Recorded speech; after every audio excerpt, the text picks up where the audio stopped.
بڑی شان والے، محمد ہمارے بڑی شان والے، وہ نبیوں میں رحمت لقب پانے والے، محمد ہمارے بڑی شان والے،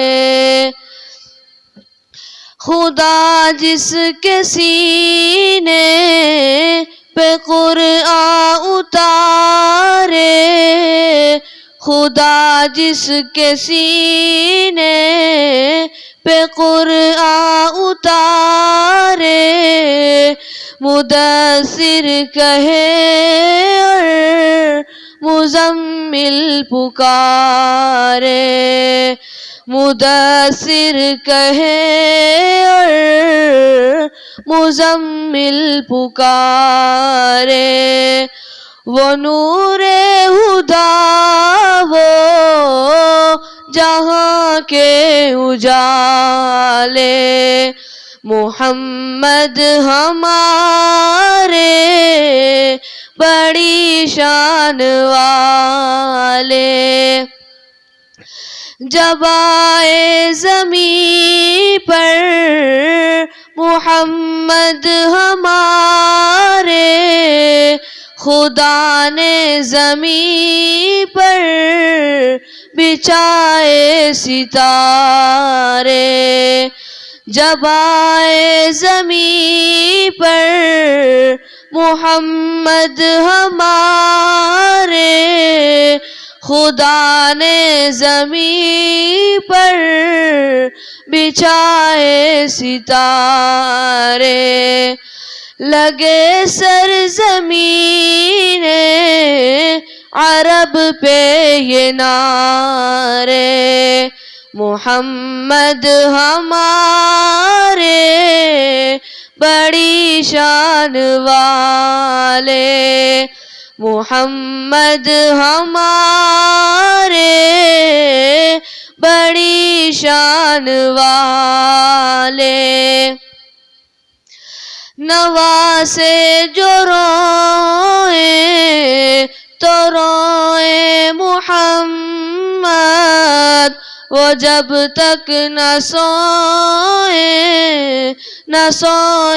محمد، نواسے جو روئیں تو روئیں محمد، وہ جب تک نہ سوئیں محمد، دو آنکھیں نبی کی وہ دونوں نواسے، محمد ہمارے بڑی شان والے، محمد ہمارے بڑی شان والے، وہ نبیوں میں رحمت لقب پانے والے، محمد ہمارے بڑی شان والے۔ وسلام علی المرسلین والحمد للہ رب العالمین۔ اللہم صلی علی سیدنا محمد وعلی آل سیدنا محمد وبارک وسلم۔ اللہم صلی علی سیدنا محمد وعلی آل سیدنا محمد وبارک وسلم۔ اللہم صلی علی سیدنا محمد وعلی آل سیدنا محمد وبارک وسلم۔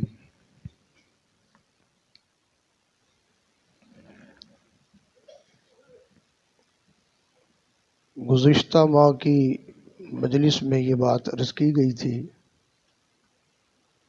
کہ نبی علیہ الصلوۃ والسلام کی رحمتوں سے، آپ کی برکتوں سے بھرپور فائدہ اٹھانے کا طریقہ کیا ہے۔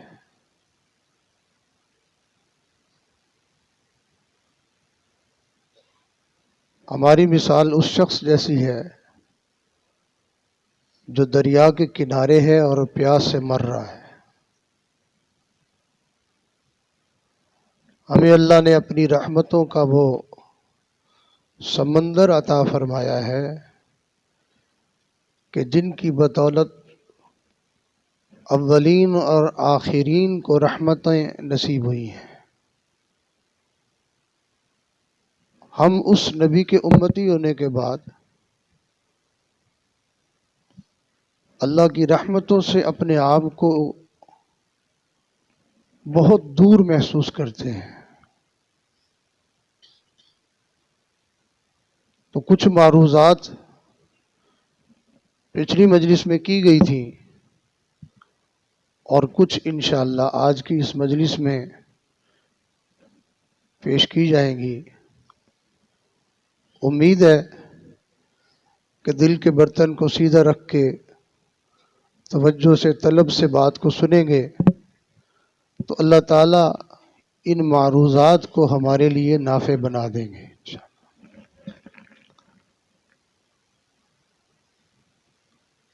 کسی بھی انسان نے جب کسی منزل پہ جانا ہو تو سفر کے دوران اس کو کئی سارے مقامات اور کئی ساری منازل اس کو طے کرنی ہوتی ہیں۔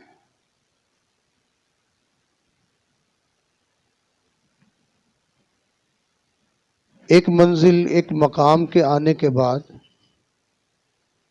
اس مسافر کو خوشی ہوتی ہے، ایک اطمینان اور ایک تسلی ملتی ہے دل کو کہ جس طرف کا میں نے سفر شروع کیا تھا، جو میری منزل ہے، میں اس کے قریب ہو رہا ہوں۔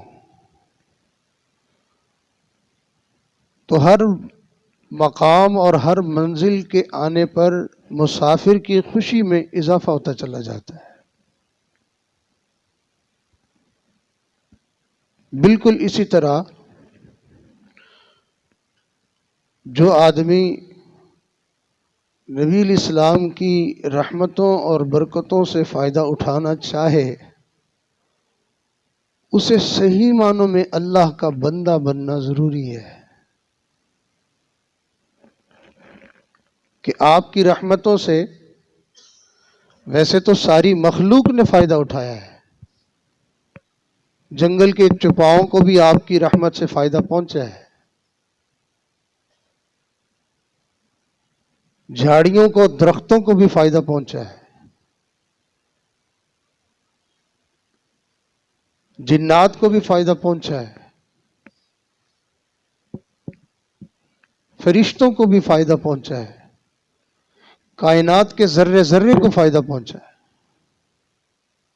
لیکن جو فائدہ انسانوں کو نصیب ہوا ہے، چونکہ اللہ نے ان کو بطور خاص اپنے بندوں کے لیے رحمت بنا کر بھیجا تھا، تو لہٰذا نبی علیہ السلام کی مبارک رحمتوں سے بھرپور فائدہ اٹھانے کے لیے اللہ کا بندہ بننا ضروری ہے۔ ہم سب کا مالک اور خالق تو اللہ ہے، اللہ تو ہمارے ہیں، مگر ہم اللہ کے نہیں بنتے ہیں۔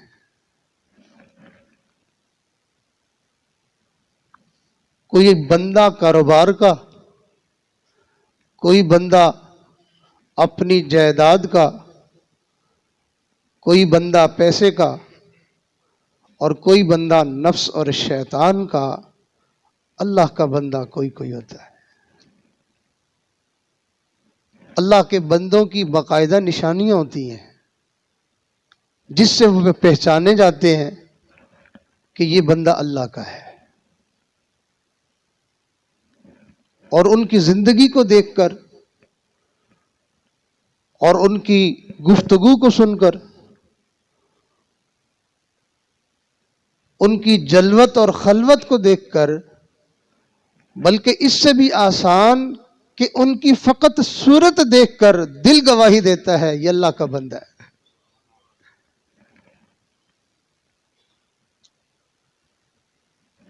ہمارے بارے میں تو ہمارا اپنا دل گواہی نہیں دیتا کہ میں اللہ کا بندہ ہوں یا نہیں ہوں. دوسروں کے دل نے تو کیا گواہی دینی ہے. مینو ہر کوئی آکھے تیرا تیرا. ایک اللہ والے نے عجیب بات کہی, اللہ میرے اوپر جس کی نظر پڑتی ہے نا وہ مجھے یہی کہتا ہے کہ یہ اللہ کا بندہ ہے, یہ اللہ والا ہے. مینو ہر کوئی آکھے تیرا تیرا تے میں بھی آکھاں تیرا. میرا دل بھی کہتا ہے کہ میں اللہ کا بندہ ہوں. مینو ہر کوئی آکھے تیرا تیرا تے میں بھی آکھاں تیرا. ربا تیرا تا کچھ نہیں جانا, ایک واری تم ہی کہہ چھڑ اے میرا.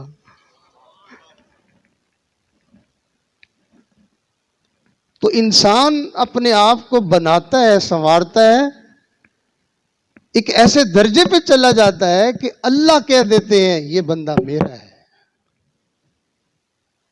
جب اللہ کسی کو کہہ دیتے ہیں کہ یہ بندہ میرا ہے, پھر ساری دنیا پکار اٹھتی ہے, سارے کہتے ہیں یہ اللہ والا ہے, یہ اللہ کا بندہ ہے. تو اللہ کا بندہ بننا یہ ایک مسلسل محنت ہے.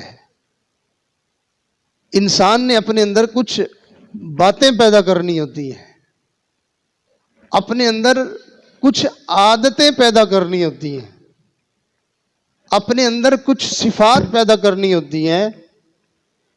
جب انسان کے اندر وہ باتیں, وہ عادتیں, وہ صفات, وہ خصائل, وہ چیزیں پیدا ہو جائیں تو پھر انسان کو اللہ تعالیٰ اپنا بنا لیتے ہیں.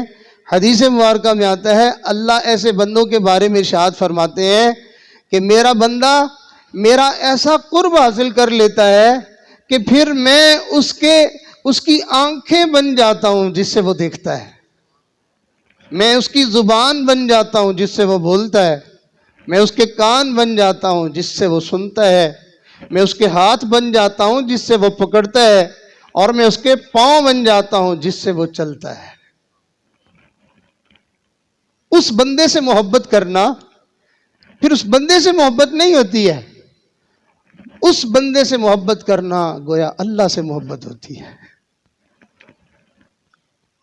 چنانچہ ایک حدیث مبارکہ میں ہے کہ اللہ کے ایسے بندے اگر ان سے کوئی محبت کرے تو اللہ فرماتے ہیں میرے ان بندوں کے ساتھ محبت کرنا, اب اس بندے کے ساتھ جو محبت کرنے والا ہے اس کے لیے میری محبت واجب ہو گئی ہے.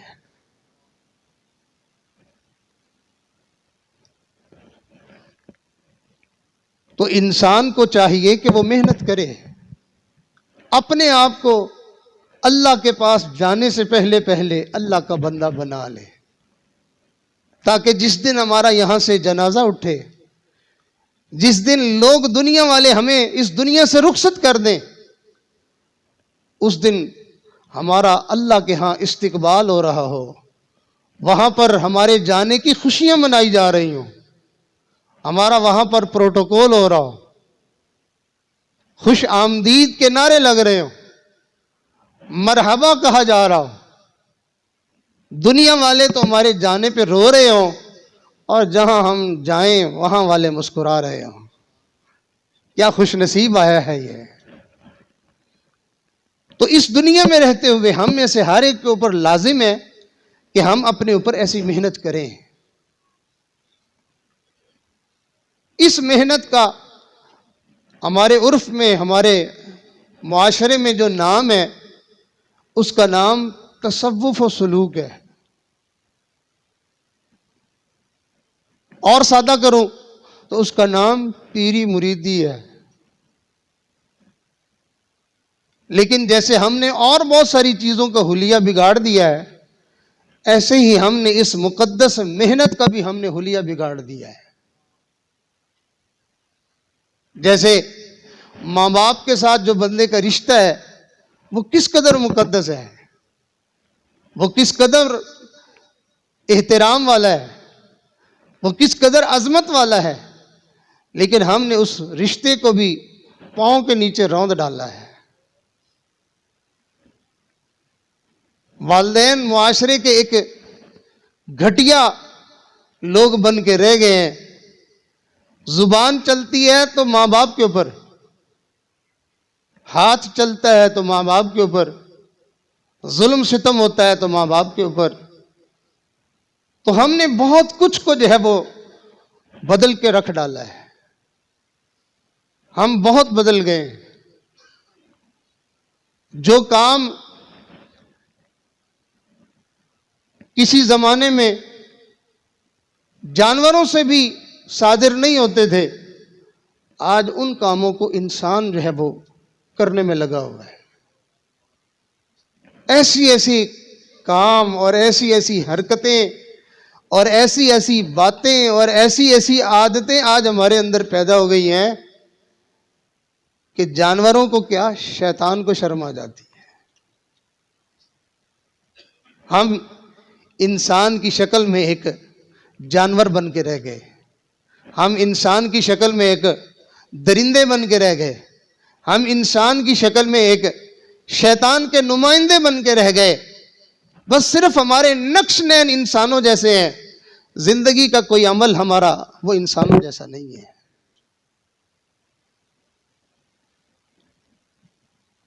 ایک آدمی نے کوئی ایسی ہی خبیث حرکت کی جو کہ کسی انسان سے صادر نہیں ہوتی ہے.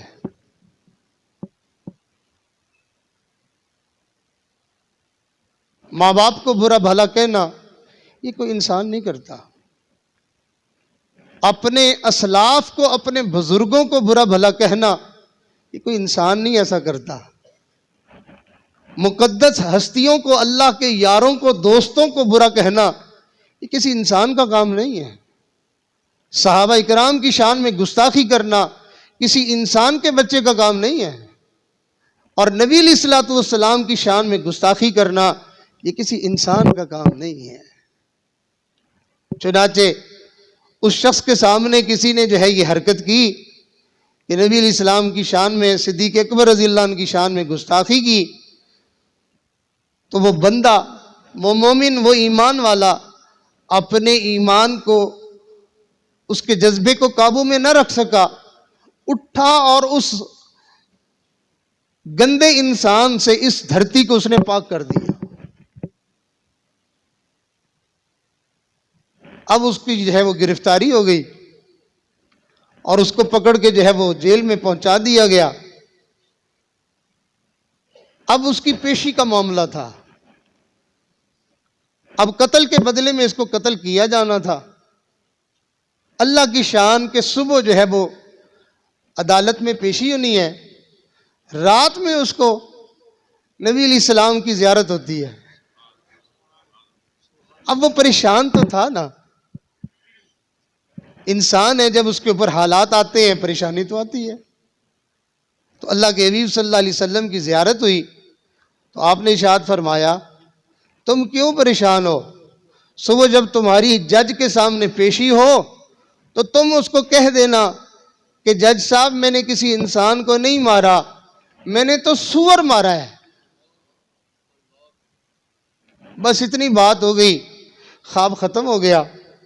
اگلے دن جب اس کو جج کے سامنے پیشی ہوئی تو جج نے کہا ہاں بھائی تم نے ایک آدمی کو کیوں قتل کیا؟ اس نے کہا جج صاحب میں نے کسی آدمی کو قتل نہیں کیا، میں نے تو خنزیر مارا ہے. جج ہکا بکا ہو گیا، یہ کیا بات کر رہا ہے؟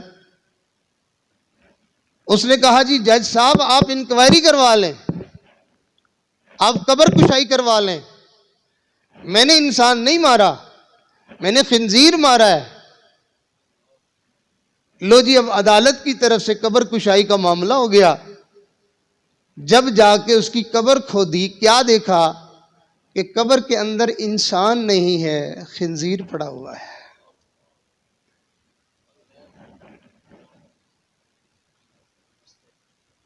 یاد رکھیں انسان وہ ہوتا ہے جس کی زندگی انسانوں والی ہو.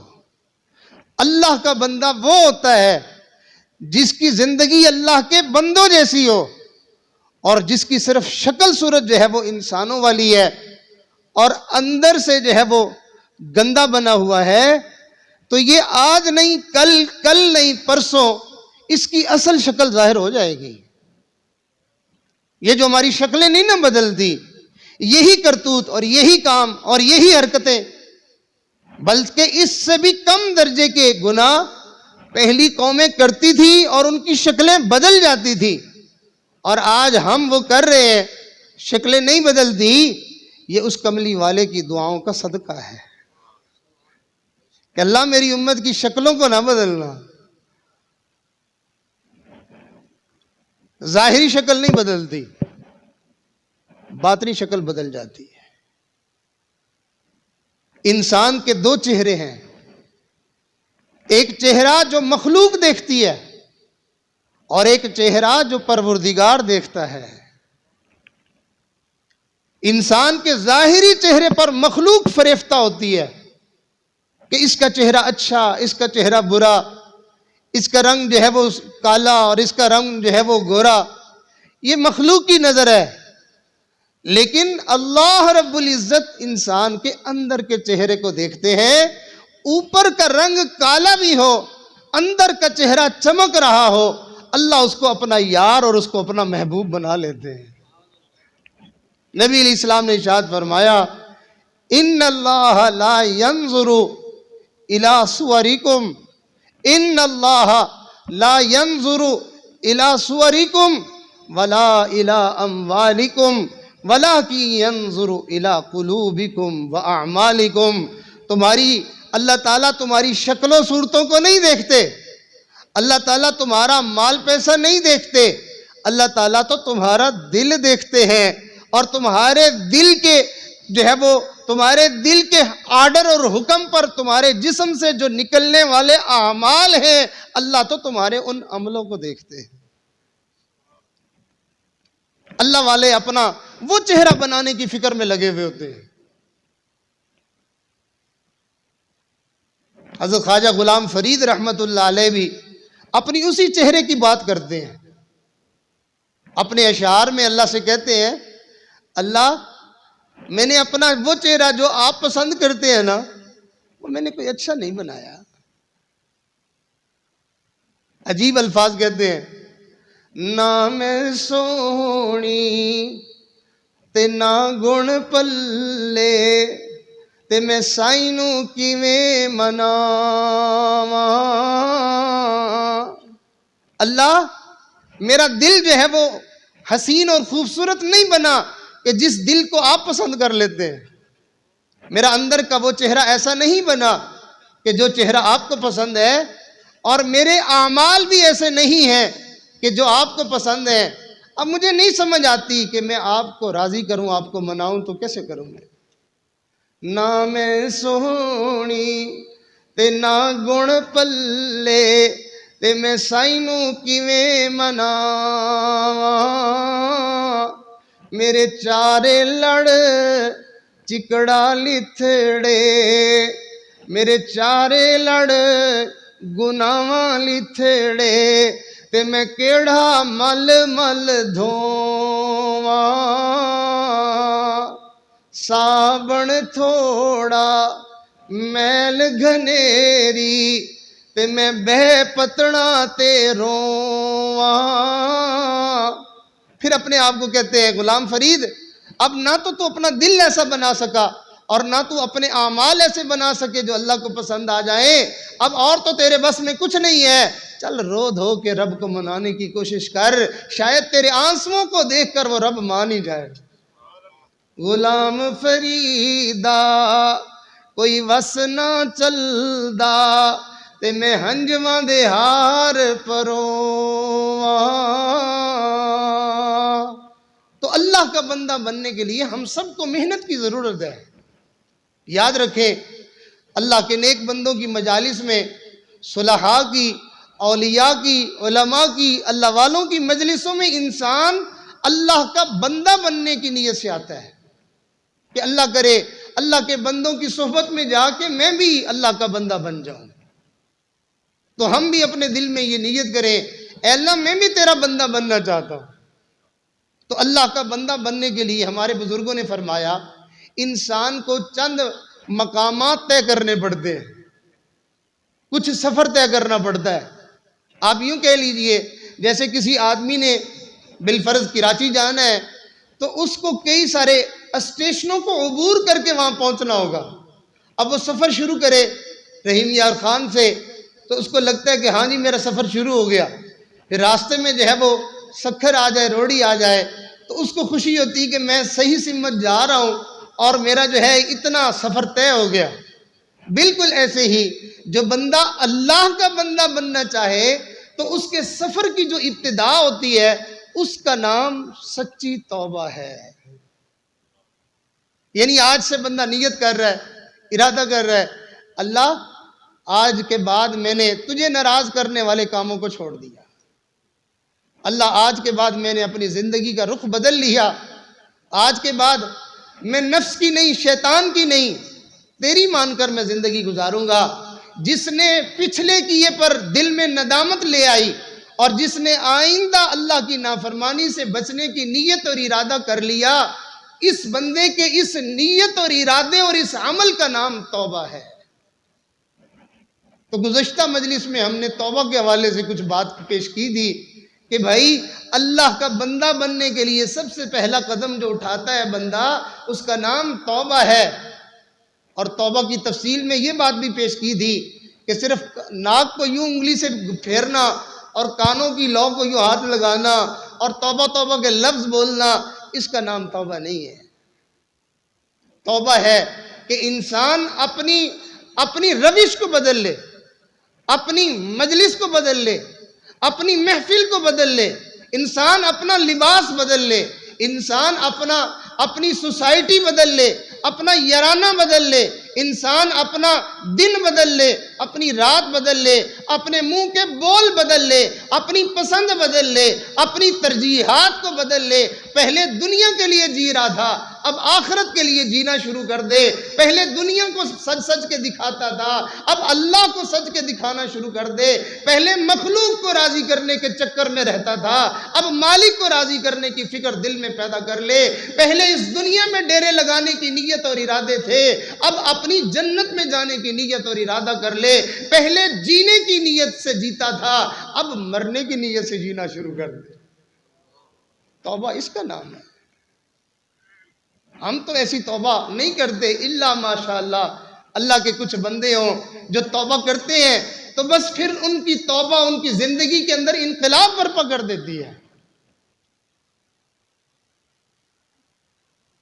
اور یہ توبہ کرنے والے لوگ یہ اللہ تعالیٰ کے بڑے پسندیدہ لوگ ہوتے ہیں۔ اور یاد رکھیں یہ توبہ ایک عجیب عمل ہے۔ انسان زندگی کے جس موڑ پہ جا کے توبہ کر لے، جو سچی توبہ کہلاتی ہے، جس کی تفصیل تھوڑی سی میں نے آپ کے سامنے پیش کی ہے، یہ توبہ زندگی کے جس حصے میں بھی جا کے کر لے گا، اللہ اس بندے کو اپنے قریب فرما لیتے ہیں، اللہ اس بندے کی ساری زندگی کی خطائیں معاف کر دیتے ہیں۔ تو بہرحال توبہ کے اوپر زیادہ تفصیلی بات اس وقت کرنے کا ارادہ نہیں ہے، وہ پچھلی مجلس میں ہو چکی۔ اب اللہ کا بندہ بننے کے لیے جو دوسرا قدم ہے، یوں کہیں کہ اس سفر کے اندر جو دوسرا اسٹیشن آتا ہے اس کا نام ہے انابت، کہ جو بندہ توبہ کر کے اپنی زندگی کو بدلنے کی نیت کر لیتا ہے تو پھر اگلا درجہ اس کو کیا حاصل ہوتا ہے، اس بندے کی زندگی میں اگلا سٹاپ کیا آتا ہے، اگلی کیفیت کیا بنتی ہے۔ سچی توبہ کرنے کے بعد پھر جب انسان اللہ کی طرف سفر شروع کرتا ہے تو اس کی عجیب کیفیت ہو جاتی ہے کہ ہر وقت اس کا دل اللہ سے اٹکا ہی رہتا ہے۔ اس کا نام ہے انابت۔ ہر وقت بندے کا خیال اللہ کی طرف ہے۔ اس کی مثال ویسے بنتی تو نہیں ہے لیکن بات سمجھنے کے لیے نوجوان بچوں کی بچیوں کی اگر کہیں پہ نسبت طے کر دی جائے، پہلے تو ان کا دھیان نہیں ہوتا کہیں پہ بھی، لیکن کہیں نسبت طے ہو جائے تو اب ان کا دل وہاں اٹک جاتا ہے۔ اب اسی خیال میں، اسی تصور میں، اسی سوچ میں بچے کو بھی بچی کو بھی یہی خیال ہوتا ہے۔ بالکل ایسے ہی سچی توبہ کے بعد بندے کو اللہ سے نسبت ہو جاتی ہے، اور اس نسبت کے نتیجے میں بندے کا دل ہر وقت اپنے رب سے اٹکا ہی رہتا ہے، ادھر سے دھیان ہٹتا ہی نہیں ہے۔ وہ کھانا کھا رہا ہے، اس کو اللہ کا خیال ہے،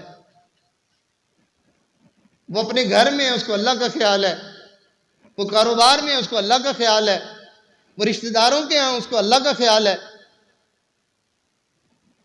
تو یہ دوسرا سٹاپ زندگی میں آ جاتا ہے کہ ہر لمحہ، ہر موڑ پہ، ہر کام میں اسے اللہ کا خیال۔ پھر اس کے بعد ایک اگلا سٹاپ آ جاتا ہے جس کا نام ہے زہد۔ جب اس کا دھیان ہی ہر وقت اللہ کی طرف رہتا ہے تو پھر اس بندے کا دنیا کی چیزوں سے دل اچاٹ ہو جاتا ہے۔ اس کو دنیا کی رنگینیاں اچھی تو لگتی ہیں لیکن دل میں نہیں اترتی ہیں، ان کو دیکھ کے وہ پاگل نہیں ہو جاتا۔ جیسے آپ بازار میں جاتے ہیں تو کیا آپ کی نظر خوبصورت کپڑوں پہ نہیں پڑتی؟ کیا خوبصورت جوتوں پہ نہیں پڑتی؟ کیا خوبصورت جو ہے وہ پھلوں پہ نہیں پڑتی؟ لیکن آپ سمجھتے ہیں ہے تو بہت اچھا، کپڑا تو بہت خوبصورت ہے، جوتا تو بہت اچھا ہے، یہ گھر تو بڑا پیارا بنا ہوا ہے، لیکن میرا اس سے کیا واسطہ ہے؟ دنیا میں ہوں، دنیا میں ہوں، دنیا کا طلبگار نہیں ہوں، بازار سے گزرا ہوں، خریدار نہیں ہوں۔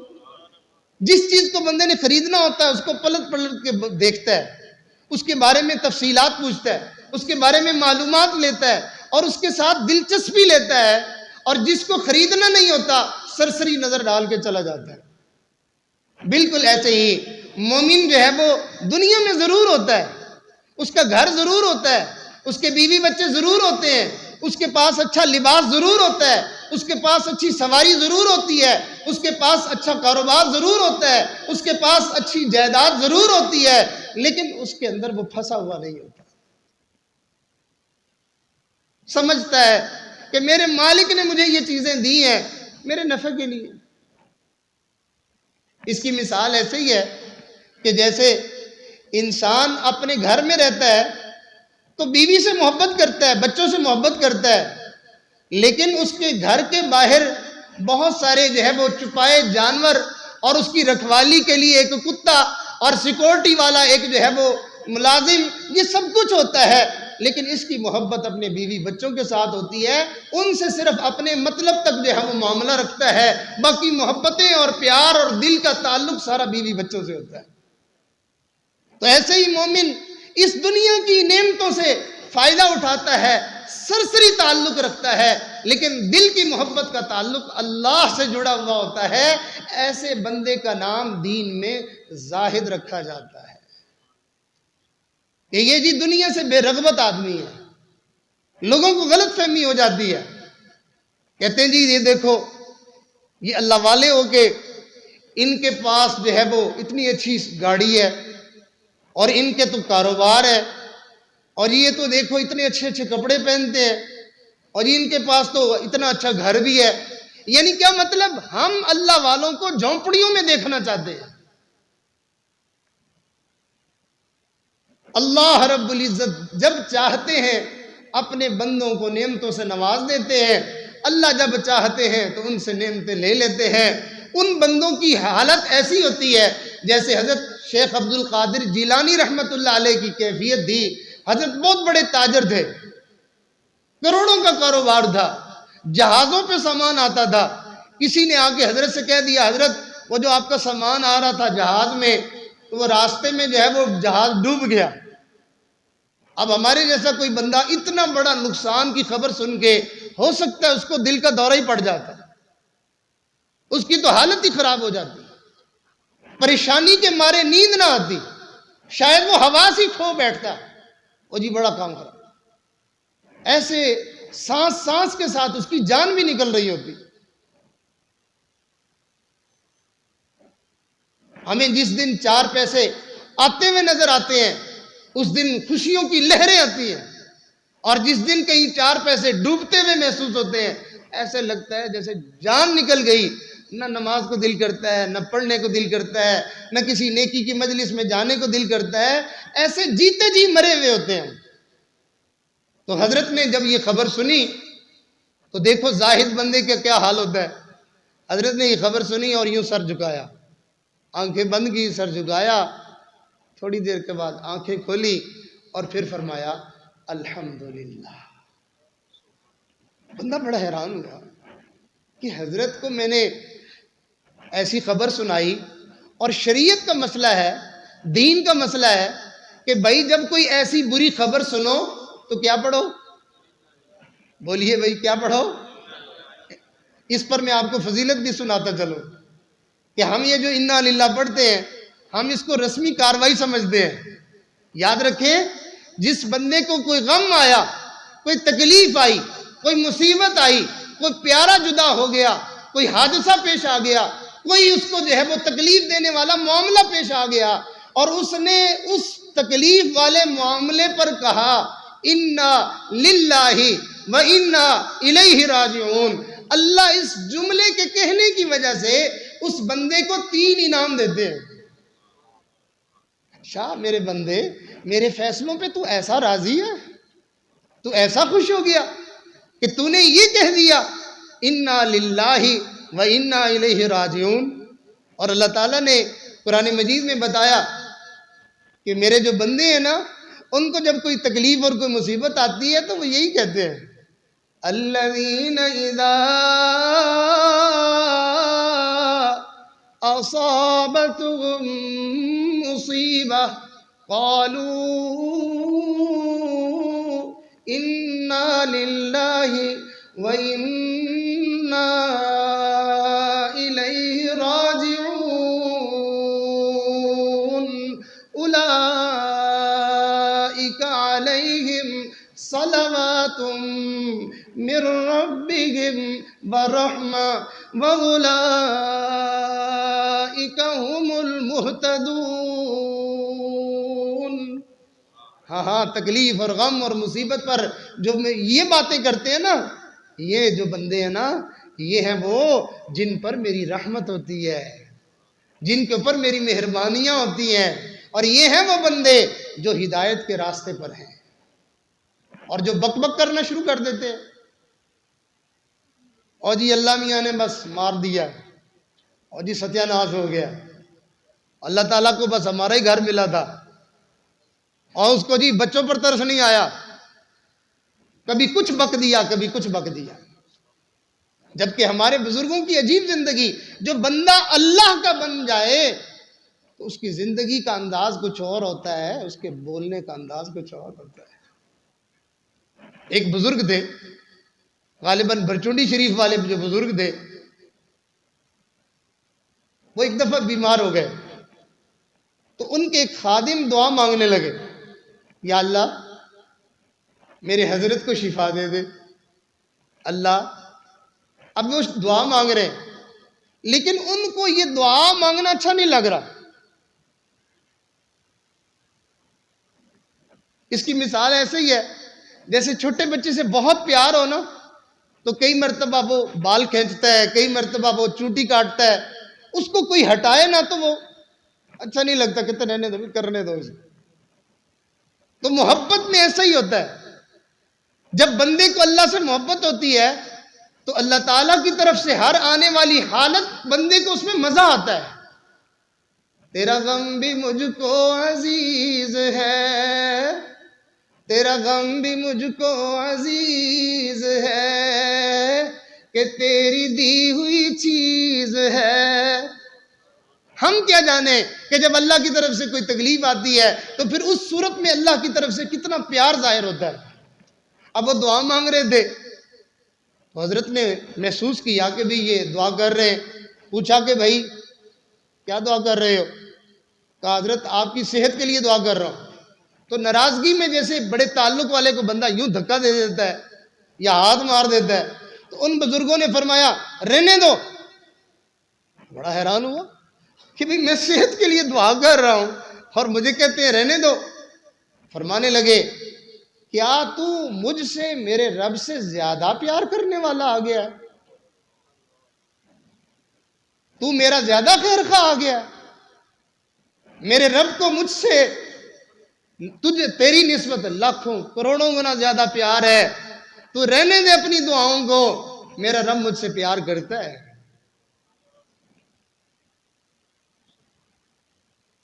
تو فرمایا کہ جب مصیبت آتی ہے تو یہ بندے پھر کہتے انا للہ و انا الیہ راجعون.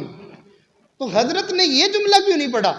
شیخ عبد القادر جیلانی رحمت اللہ علیہ نے کہنا تو یوں تھا کہ انا للہ و انا الیہ راجعون، کہ بڑا صدمہ ہو گیا، بڑا غم ہو گیا، بڑی پریشانی ہو گئی، کہ نقصان ہو گیا. لیکن حضرت نے کہا ہے الحمدللہ. خیر وہ ہمت نہ کر سکا، جرت کر کے پوچھ نہ سکا کہ حضرت آپ نے یہ کیوں کہا ہے. اور ویسے ادب کا تقاضا بھی یہی ہے. یہ جو کئی مرتبہ ہم بڑی جلد بازی دکھاتے ہیں اور اپنے بڑوں سے فوراً سے سوال کر دیتے جی ایسے کیوں کیا، یہ بے ادبی ہوتی ہے. یہ بندے کے منہ پھٹ ہونے کی دلیل ہوتی ہے. ادب کا تقاضا یہ ہے کہ چپ کر جائے کہ بڑے ہیں، انہوں نے ایسا عمل کیا ہے، کوئی حکمت ہوگی، کوئی وجہ ہوگی، کوئی معاملہ ہوگا، خاموش ہو جائے. چنانچہ کچھ وقت گزرا، دوبارہ خبر ملی کہ حضرت کا جو وہ بحری بیڑے اور ڈوبنے والی خبر تھی نا وہ صحیح نہیں ہے. تو وہ بندہ دوبارہ آیا اور آ کر کہنے لگا حضرت جی معذرت، وہ مجھے خبر جو ہے وہ غلط ملی تھی، اب پتہ چلا ہے کہ آپ کا وہ بحری بیڑا جو ہے وہ بالکل سلامت ہے، آپ کا سامان میں نقصان نہیں ہوا. حضرت نے پھر اسی طرح سر جھکا لیا، آنکھیں بند کر لی، تھوڑی دیر خاموش رہے اور اس کے بعد پھر آنکھیں کھولی، مسکرائے اور پھر فرمایا الحمدللہ. اب اس کو سمجھ میں نہیں آئی تھی، پہلے بھی نہیں سمجھ آئی، اب بھی نہیں آئی.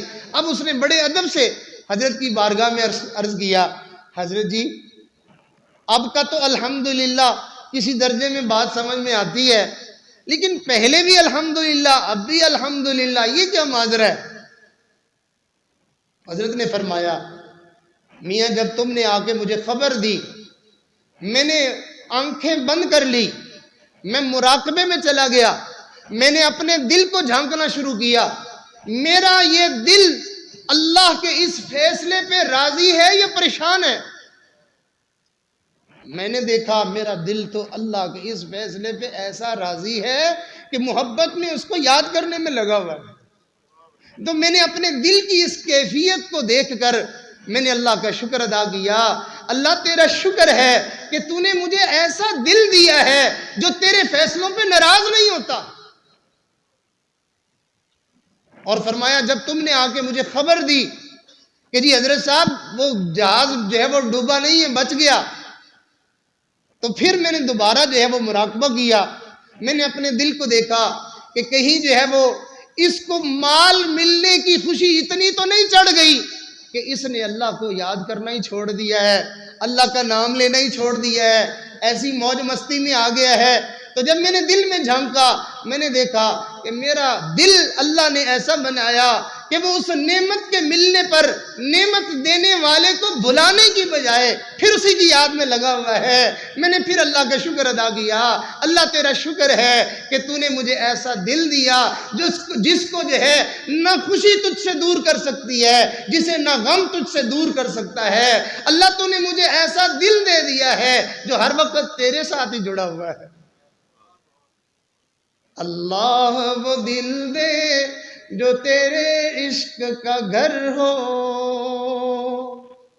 آمین کہ اللہ وہ دل دے جو تیرے عشق کا گھر ہو، دائم تیری رحمت کی اس پہ نظر ہو. دل دے کے تیرے عشق میں یہ حال ہو اس کا، محشر کا اگر شور ہو تو بھی نہ خبر ہو. حدیث مبارکہ میں آتا ہے اللہ کے بندے دنیا کے معاملات سے تو کیا متاثر ہوں گے، موت سے اور قبر سے تو کیا متاثر ہوں گے، میدان محشر جب برپا ہوگا تو ان کو میدان محشر کے ان غمناک حالات کا بھی کوئی فکر نہیں ہوگی، وہ اپنے اللہ کی محبت میں اور اللہ کے جو ہے وہ پیار میں ایسے بے غم اور بے فکر وہاں پھر رہے ہوں گے، ایسے لگے گا جیسے ان کو تو کوئی فکر ہی نہیں ہے، بے غم اور بے فکر ہے۔ اس طرح ان کے چہروں پہ مسکراہٹ ہوگی، اور وہ جو ہے وہ نہ جنت کے طلبگار ہوں گے نہ جہنم سے ڈرنے والے ہوں گے، بس وہ تو صرف اپنے رب سے ملاقات کے مشتاق ہوں گے، بندے جو اللہ کے ہوئے۔ تو اللہ کے بندوں کی دوسری نشانی، دوسرا سٹیشن جو ان کی زندگی میں آتا ہے وہ ہے انابت، اور تیسرا ہے زہد، کہ دنیا سے تعلق کٹ جائے۔ اس کا یہ مطلب ہرگز نہیں ہے کہ نہ بیوی بچوں سے تعلق رہے نہ کاروبار سے تعلق رہے، اس کا مطلب یہ ہے کہ انسان ان کی محبت میں ایسا پاگل نہ ہو جائے کہ رب کو ہی چھوڑ بیٹھے، جیسے ہمارا حال ہے۔ اور جی ہم بہت بیزی ہیں، نماز نہیں پڑھی، تلاوت نہیں کی، ذکر نہیں کیا، تو پھر ہم ہوتے کہاں ہیں؟ ہم اپنے بیوی بچوں کے معاملات کو سمیٹنے میں لگے ہوئے ہوتے ہیں، ہم پیسوں کو کمانے میں لگے ہوئے ہوتے ہیں، ہمیں اتنی مصروفیت ہو جاتی ہے کہ ہمارے پاس اللہ کے لیے وقت ہی نہیں بچتا۔ ساری رات بستر کے حوالے، سارا دن کاروبار کے حوالے، اور مرنے کے بعد ہم جب لوگ اٹھا کے قبر میں لے جائیں گے اس وقت لوگ ہی کہیں گے لے رب دے حوالے۔ ہم زندگی میں اللہ کے حوالے اپنے آپ کو نہیں کرتے۔ تو ہمیں چاہیے کہ ہم زندگی میں محنت کریں، اللہ سے تعلق جوڑیں۔ یہ زندگی ایک مہلت ہے، یہ زندگی ایک مہلت ہے، اپنے روٹھے ہوئے رب کو منا لو، اللہ کو اپنا بنا لو، اللہ سے لو لگا لو، اللہ کو دل میں بسا لو۔ بہرحال پھر جب انسان اللہ کے بندہ بننے کے لیے سفر کر رہا ہوتا ہے، پھر اگلا ایک اسٹیشن آ جاتا ہے، اس کا نام ہے اللہ کی طرف سے آنے والے فیصلے اور اللہ کی طرف سے آنے والے حالات پر بندہ صبر کرتا ہے۔ اس بات کو آج تھوڑا سا ہم کھولنے کی کوشش کرتے ہیں۔ یہ صبر کیا چیز ہے؟ صبر کی 3 قسمیں ہیں۔ ہم تو سمجھتے ہیں کہ کسی دکھ اور تکلیف پر جو ہے وہ بندہ صبر کر جائے، یہ ایک قسم ہے۔ 2 قسمیں اور بھی ہیں۔ ایک ہوتا ہے صبر اللہ تعالیٰ کے حکموں کو پورا کرنے میں جو بندے کو تکلیف اور مشقت آتی ہے اس پر صبر کرے اور اللہ کا حکم پورا کر لے۔ تہجد میں اٹھنا کوئی آسان تو نہیں ہے نا، تو نیند کو قربان کرنا پڑتا ہے نا، زبردستی اپنی آنکھیں کھولنی پڑتی ہے نا، بستر سے نکلنے کو دل تو نہیں نہ کر رہا ہوتا، لیکن صبر کر جائے، برداشت کر جائے، اٹھ جائے، اللہ کے سامنے آ جائے، تو پھر کیا ہوگا؟ اللہ ایسے بندوں کے تذکرے اپنے قرآن میں کر کے فرماتے ہیں، دیکھو میرے بندے راتوں کو اپنے نرم گرم بستروں کو چھوڑ کر میری محبت میں مصلوں پہ آگے کھڑے ہو جاتے ہیں۔ کل قیامت کے دن میں نے ان کی آنکھیں ٹھنڈی کرنے کے لیے کیا کچھ انتظام کیا ہوا ہے، کوئی جان اس بات کو نہیں جانتی کہ میں نے اپنے بندوں کے لیے کیا کیا انعامات تیار کیے ہوئے۔ تتجافى جنوبهم عن المضاجع يدعون ربهم خوفا وطمعا ومما رزقناهم ينفقون فلا تعلم نفس ما أخفي لهم من قرة أعين جزاء بما كانوا يعملون۔ کل قیامت کا دن ہوگا، اللہ ان لوگوں کو جنت کی نعمتیں دے کے فرمائیں گے میاں بدلہ ہے وہ جو رات کو اٹھتے تھے نا تم، لو یہ ہدیہ ہے۔ بندہ محنت کرتا ہے، مزدوری کرتا ہے، اپنے مالک کا دل خوش کرتا ہے، تو مالک اس کو جو ہے وہ اجرت دینے کے بعد پھر اس کو کچھ انعام دے کے کہتا ہے میاں تم نے بڑی نیک نیتی سے کام کیا، لو یہ انعام ہے۔ تو اللہ تعالیٰ نے بھی قیامت کا دن بدلے کا دن بنایا ہوا ہے۔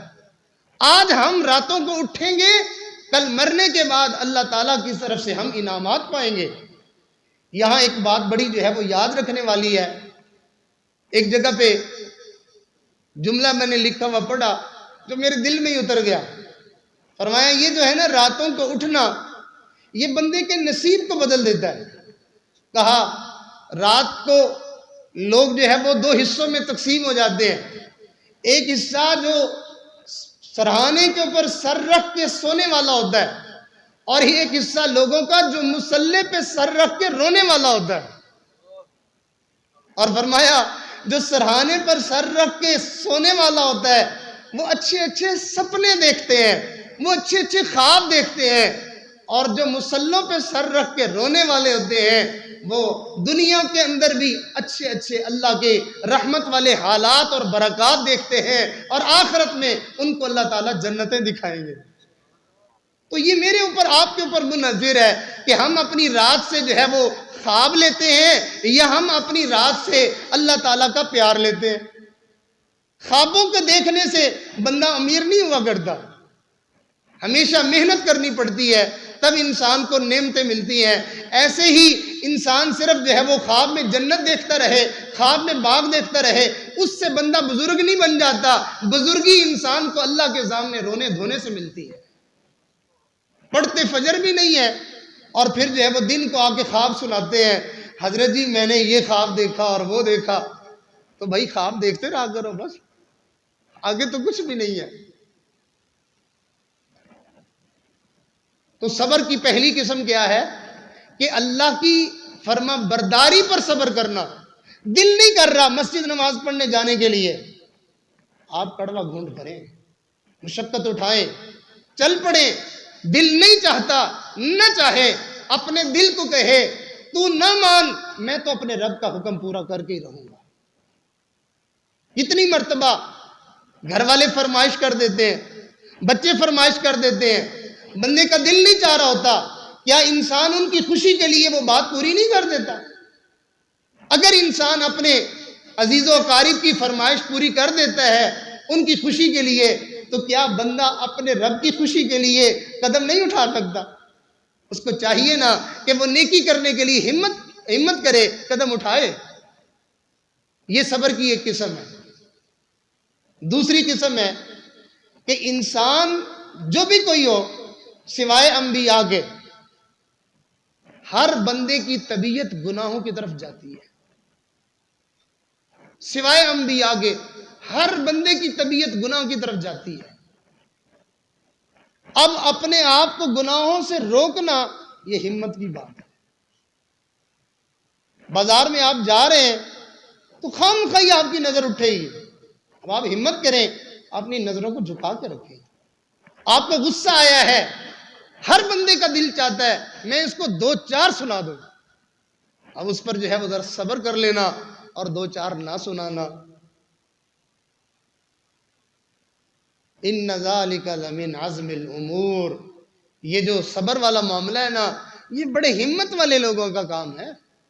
اپنے آپ کو قابو کر جانا، غصے میں گالیاں نہ دینا، غصے میں جو ہے وہ مار پیٹ نہ کرنا، کسی کے ساتھ ظلم اور زیادتی نہ کرنا، تو گناہ کے موقع پر صبر کر جانا اور اپنے آپ کو لگام دے دینا، اللہ تعالیٰ اس پر بھی بندے کو انعام عطا فرماتے۔ اب ساتھ کا ساتھ میں آپ کو اجر بھی سناتا جاؤں۔ حدیث مبارکہ میں آتا ہے کہ جو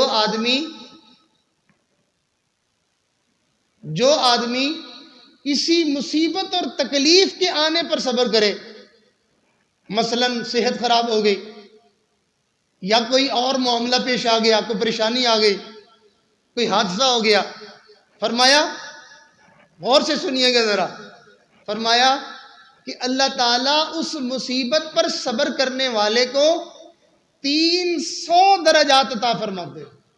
کتنے بھائی؟ 300 درجات عطا فرماتے ہیں. اور پھر آگے اللہ کے محبوب نے ارشاد فرمایا ایک درجے کا فاصلہ دوسرے درجے تک زمین سے آسمان تک ہے. ایک مصیبت پر صبر کرنے والے کو اللہ تعالیٰ اتنا اجر عطا فرماتے ہیں کہ اس کا جو ہے وہ درجہ زمین و آسمان کے جو ہے وہ فاصلے تک ہے. فرمایا جو آدمی اللہ تعالیٰ کی اطاعت اور فرما برداری کرنے پر صبر کرے گا، یعنی دل نہیں چاہ رہا نماز پڑھنے کو، دل نہیں چاہ رہا سچ بولنے کو، دل نہیں چاہ رہا کسی کا جو ہے وہ قرضہ واپس کرنے کو، دل نہیں چاہ رہا کسی کا جو ہے وہ حق جو اس کے پاس ہے اس کو دینے کو، نیکی کرنے کو دل نہیں کر رہا، اس کا صدقہ کرنے کو دل نہیں کر رہا، قرآن پڑھنے کو دل نہیں کر رہا. فرمایا جو آدمی اطاعت پر صبر کرے گا اللہ تعالیٰ اس بندے کے 600 درجات بلند فرمائیں گے. اور ہر درجے کا فاصلہ اللہ کے نبی نے ارشاد فرمایا زمین کی ابتدا سے لے کے انتہا تک ہے. اللہ اکبر. پھر آپ نے ارشاد فرمایا تیسرا صبر ہے جو کہ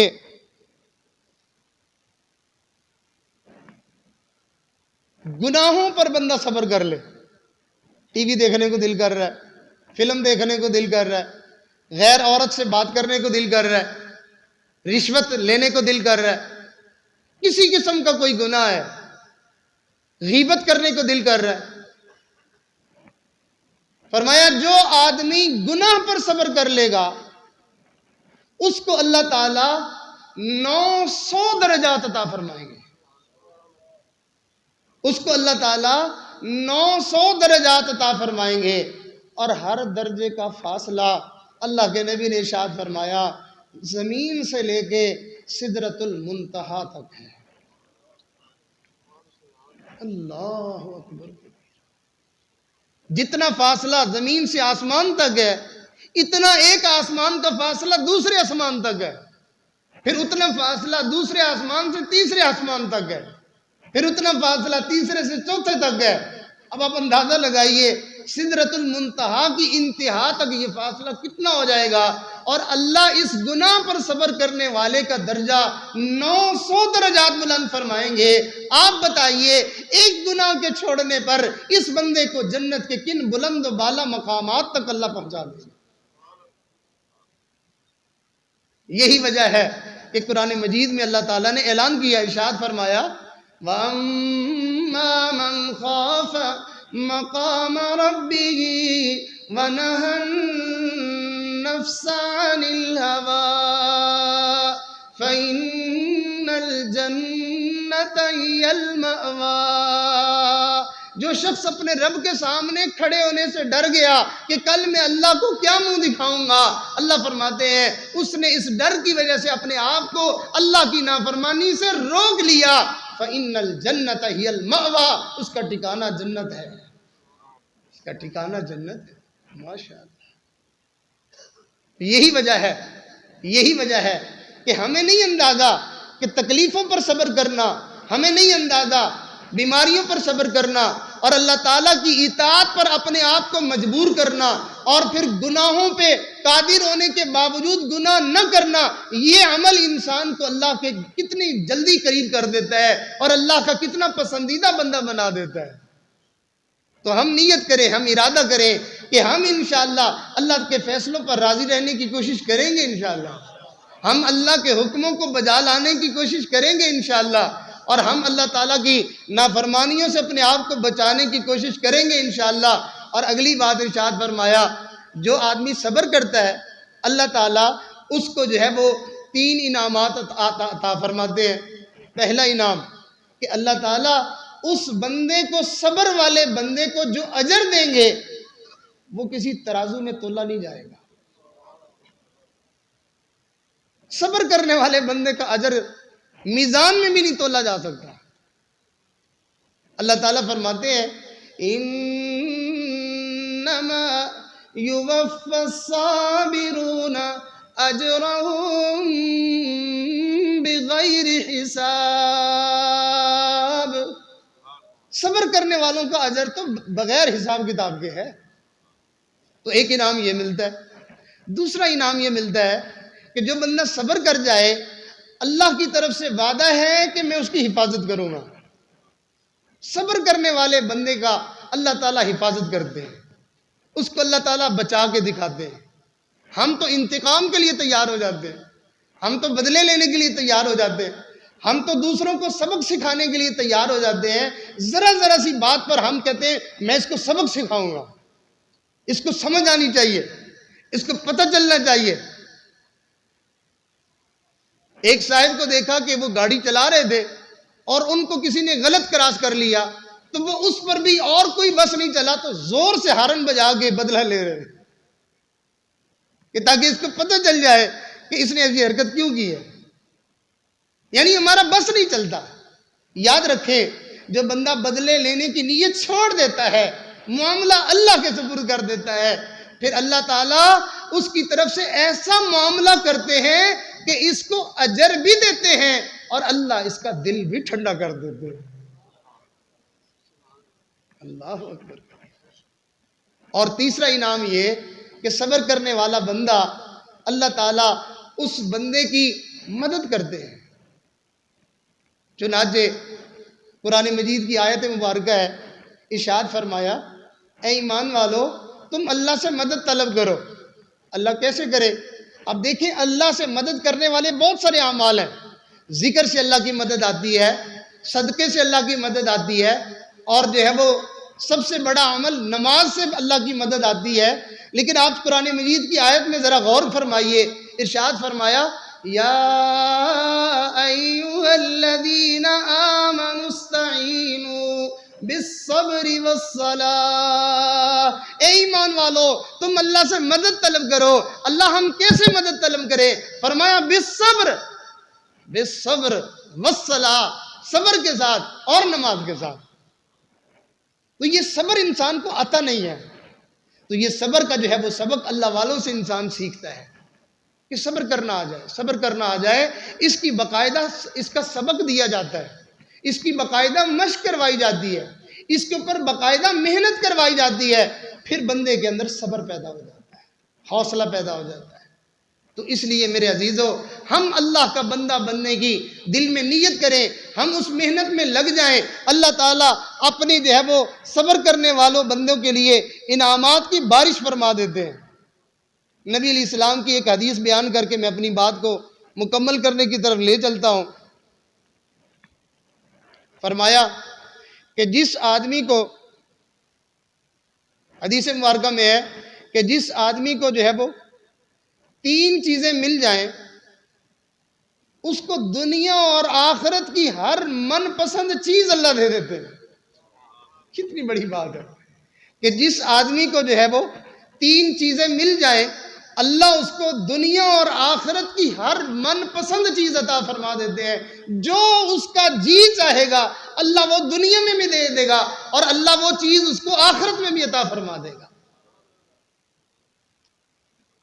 پہلی چیز ارشاد فرمایا، جب کوئی پریشانی آ جائے، جب کوئی تکلیف آ جائے، اس وقت صبر کر جانا۔ تکلیف اور مصیبت کے وقت، پریشانی کے وقت کیا کر جانا؟ صبر کر جانا۔ اور فرمایا دوسری چیز کہ جس پر انسان کو یہ نام ملتا ہے وہ ہے اللہ کے فیصلوں پر دل سے راضی ہو جانا۔ اللہ تو نے میرے لیے یہی مقدر کیا ہے، میں اس پہ راضی ہوں۔ اور تیسری چیز کہ آسانی اور خوشحالی میں، یہ بڑی مزے کی بات ہے، آسانی اور خوشحالی میں، اچھے حالات میں مسلسل اللہ تعالیٰ سے دعائیں مانگتے رہنا۔ اور بھائی جب سر پہ آ پڑتی ہے اس وقت تو ہر کوئی دعائیں مانگ رہا ہوتا ہے نا، اس وقت تو ہر کوئی جو ہے وہ رو رہا ہوتا ہے، لیکن جو بندہ آسانی کے وقت میں بھی اللہ کو نہیں بلاتا، دعائیں مانگتا رہتا ہے، تو اللہ تعالیٰ اس بندے کو دنیا اور آخرت میں ایسا نوازتے ہیں کہ اس کی ہر پسند کی چیز اللہ اس کو عطا فرما دیتے ہیں۔ ایک واقعہ سنا کے بات کو مکمل کر دیتے ہیں۔ نبی علیہ السلام نے واقعہ سنایا، ارشاد فرمایا، بعض لوگوں نے نبی علیہ السلام کی طرف اس کو منسوب کیا اور بعض لوگوں نے جو ہے وہ اس کو بزرگوں کی طرف منسوب کیا۔ بہرحال واقعہ کتابوں میں کثرت سے یہ موجود ہے واقعہ یہ تھا کہ ایک اللہ والے وہ بیت اللہ کا طواف کر رہے تھے. انہوں نے کیا دیکھا کہ ایک عورت ہے جو نظریں جھکائی ہوئی ہیں اور اس کے آنکھوں سے آنسو ساون بھادو کی جو ہے وہ برسات کی طرح برس رہے ہیں. ایسے ٹپ ٹپ ٹپ ٹپ ٹپ ٹپ گر رہے ہیں اور کچھ نہیں کہہ رہی, بس ایک جملہ کہہ رہی ہے اللہ میں تجھ سے اس حال میں بھی راضی ہوں. بار بار یہ کہہ رہی ہے. وہ بزرگ کہتے ہیں میں طواف میں دعائیں کرتا رہا, طواف بھی کرتا رہا, لیکن میرا دیکھا کہ اس عورت کے یہی جملہ اور یہی کیفیت ہے. تو جب طواف مکمل کیا تو میں نے کہا بی بی تیرے ساتھ کوئی معاملہ پیش آیا ہے؟ اس نے کہا ہاں میرے ساتھ ایک معاملہ پیش آیا ہے. میں نے کہا کیا؟ کہنے لگی میرا خاوند فوت ہو گیا تھا جوانی میں ہی, اور میرے پاس 3 بچے تھے, میں ان کے سہارے زندگی گزار رہی تھی. ایک میرا بچہ جو ہے وہ ذرا بھاگتا دوڑتا تھا, اور دوسرا جو ہے وہ اس سے چھوٹا تھا, اور تیسرا جو ہے وہ بالکل چھوٹا تھا, وہ ابھی اس نے چلنا بھی نہیں سیکھا تھا. تو پڑوسیوں نے جو ہے وہ ایک دن کوئی جانور ذبح کیا, تو یہ میرے بچے جو ہے وہ اس کو ذبح کرتے ہوئے دیکھتے رہے. اس وجہ سے منع کیا گیا ہے کہ بچوں کے سامنے جو ہے اس طرح کے معاملے نہیں کرنے چاہیے. تو وہ بچے جو ہے وہ میرے دیکھتے رہے. اب ان بچوں کو کیا خیال آیا کہ بڑے نے, سب سے جو بڑا تھا, اس نے درمیانے سے کہا بھائی آؤ بکرا بکرا کھیلیں. اب اس کو کیا پتا تھا کہ یہ بکرا بکرا کیا ہوتا ہے. اس نے کہا بھائی تم بکرا بن کے لیٹ جاؤ اور میں جو ہے تمہیں بکرے کی طرح ذبح کروں گا. اب وہ چھوٹا جو ہے وہ لیٹ گیا. اس بڑے نے جو ہے وہ گھر میں رکھی ہوئی تھی تیز چھری, اس کو لیا اور جیسے اس نے بکرے کے اوپر اپنا گھٹنا رکھا تھا اسی طرح گھٹنا رکھا اور اس نے گلے کے اوپر چھری رکھ کے تو اس کو چلا دیا. کہتی ہے جب اس کی رگیں کٹی, خون کے فوارے چھوٹے, تو اس کی آواز آئی تو میں دوڑی ہوئی گئی اندر. میں نے کیا دیکھا, میرا درمیانہ بیٹا ذبح ہوا, اور بڑا جو ہے وہ ڈر کے مارے وہاں سے بھاگ گیا. اب وہ تو اس کو پتا نہیں تھا کہ یہ کچھ ہوگا, لہذا وہ ڈر کے مارے وہاں سے بھاگا. میں نے اپنے اس بچے کو, لاش کو اٹھایا اور لا کے چارپائی کے اوپر میں نے رکھ دیا, اور میں نے سوچا کہ بھائی وہ جو بڑا بھاگ گیا ہے اب ڈر کے مارے, وہ پتہ نہیں کدھر گیا, میں اس کو تو دیکھوں. ادھر ڈھونڈ ادھر ڈھونڈ ادھر ڈھونڈ, کہیں نہ مجھے ملا. بالآخر ڈھونڈتے ڈھونڈتے گھر کے ایک کونے میں ایندھن پڑا ہوا تھا, تو یہ اس کے پیچھے جا کے چھپ گیا تھا. اب میں اس کو آوازیں دے رہی ہوں بیٹا آ جاؤ, میں نہیں کچھ تمہیں کہتی, بس جو کچھ ہونا تھا اللہ کی طرف سے ہو گیا. لیکن وہ نہیں آ رہا تھا. میں تھوڑی ہمت کر کے آگے لکڑیوں کو ہٹا کے جب میں آگے گئی تو میں نے اس کو ہاتھ لگایا تو وہ یوں لٹکتا ہی جا رہا ہے. میں نے اسی طرح اس کو پکڑ کے کھینچا تو میں نے دیکھا کہ وہ تو فوت ہو چکا. جو میں نے غور کیا تو وہاں لکڑیوں کے اندر ایک جو ہے وہ اژدہا بیٹھا ہوا تھا, اس نے میرے اس بچے کو ڈس لیا تھا اور یہ بچہ بھی فوت ہو گیا. میں نے اس دوسرے بچے کی لاش کو اٹھا کر اس کو میں نے گھر کی چارپائی کے اوپر لا کے رکھ دیا.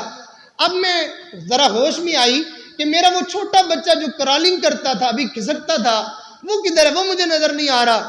میں نے تو تندور جو ہے وہ گرم کیا ہوا تھا روٹیاں لگانے کے لیے, وہ کہیں کرالنگ کرتا کرتا تندور کے پاس گیا تھا اور اس کے اندر گرا. جب میں نے جا کے جھانکا تو وہ کوئلہ بنا پڑا تھا.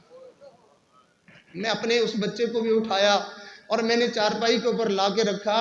میں نے تینوں بچوں کو غسل دیا, کفن دیا, اور میں لوگوں کے حوالے کر کے کہ تم اس کا جنازہ پڑھاؤ, اور میں اپنے رب کے گھر میں آ گئی اور میں اپنے اللہ سے کہہ رہی ہوں ربا یہ سب کچھ دیا بھی تو نہیں تھا اور لے بھی تو نہیں لیا ہے, میں تیرے اس فیصلے پہ راضی ہوں. میرے عزیزو, اللہ کے فیصلوں پہ راضی ہو جانا یہ ہے اللہ کی بندگی, اور اس کے لیے اپنے آپ کو تیار کرنا چاہیے. ہم تو کہتے ہیں جو میں کہوں بس اللہ بدل دے, میں جیسے اللہ سے کہوں بس اللہ ویسے کرتے جائے. جو اللہ نے مجھے حکم دیا ہے ہم بڑے آرام سے کہتے ہیں او جی وہ تو مجھ سے نہیں ہوتا, نماز تو مجھ سے نہیں پڑھی جاتی, یہ کام تو مجھ سے نہیں ہوتا. تو بھائی جب تجھ مجھ سے نہیں ہوتا تو تو اپنے رب کو کیوں کہتا ہے کہ اللہ یہ کر دے اور وہ کر دے؟ پھر اللہ سے بھی کہنا چھوڑ دے۔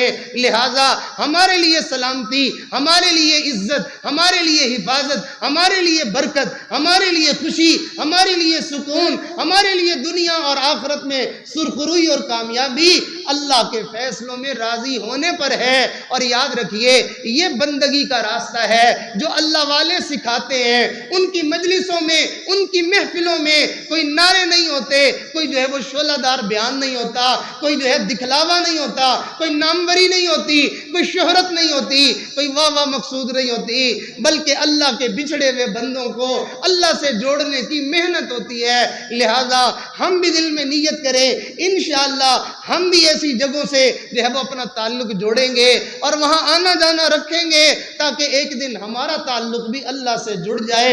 انسان سونار کے پاس جائے اس کو سونا مل جاتا ہے، حتیٰ کہ لوگوں نے کہا کہ سونار کی دکان سے نکلی ہوئی مٹی کے اندر بھی لوگوں کو سونے کے ذرات مل جاتے ہیں۔ بالکل ایسے ہی جہاں اللہ والے رہتے ہیں ان خانقاہوں میں، ان چار دیواریوں میں اور ان جگہوں پر بھی انسان جائے تو وہاں ان کو ان انوارات ملتے ہیں، وہاں برکات ملتی ہیں اور بندے کو اللہ کا تعلق ملتا ہے۔ آئیے اس جو ہے وہ جگہ پر جہاں اللہ کے بڑے اولیاء، اللہ کے مقربین جن کے قدم لگے اور جنہوں نے آ کے یہاں پر دعائیں فرمائی، جن کا فیض یہاں سے جو ہے وہ جگمگا اٹھا ہے اور ان کی برکتیں یہاں سے اٹھ رہی ہیں۔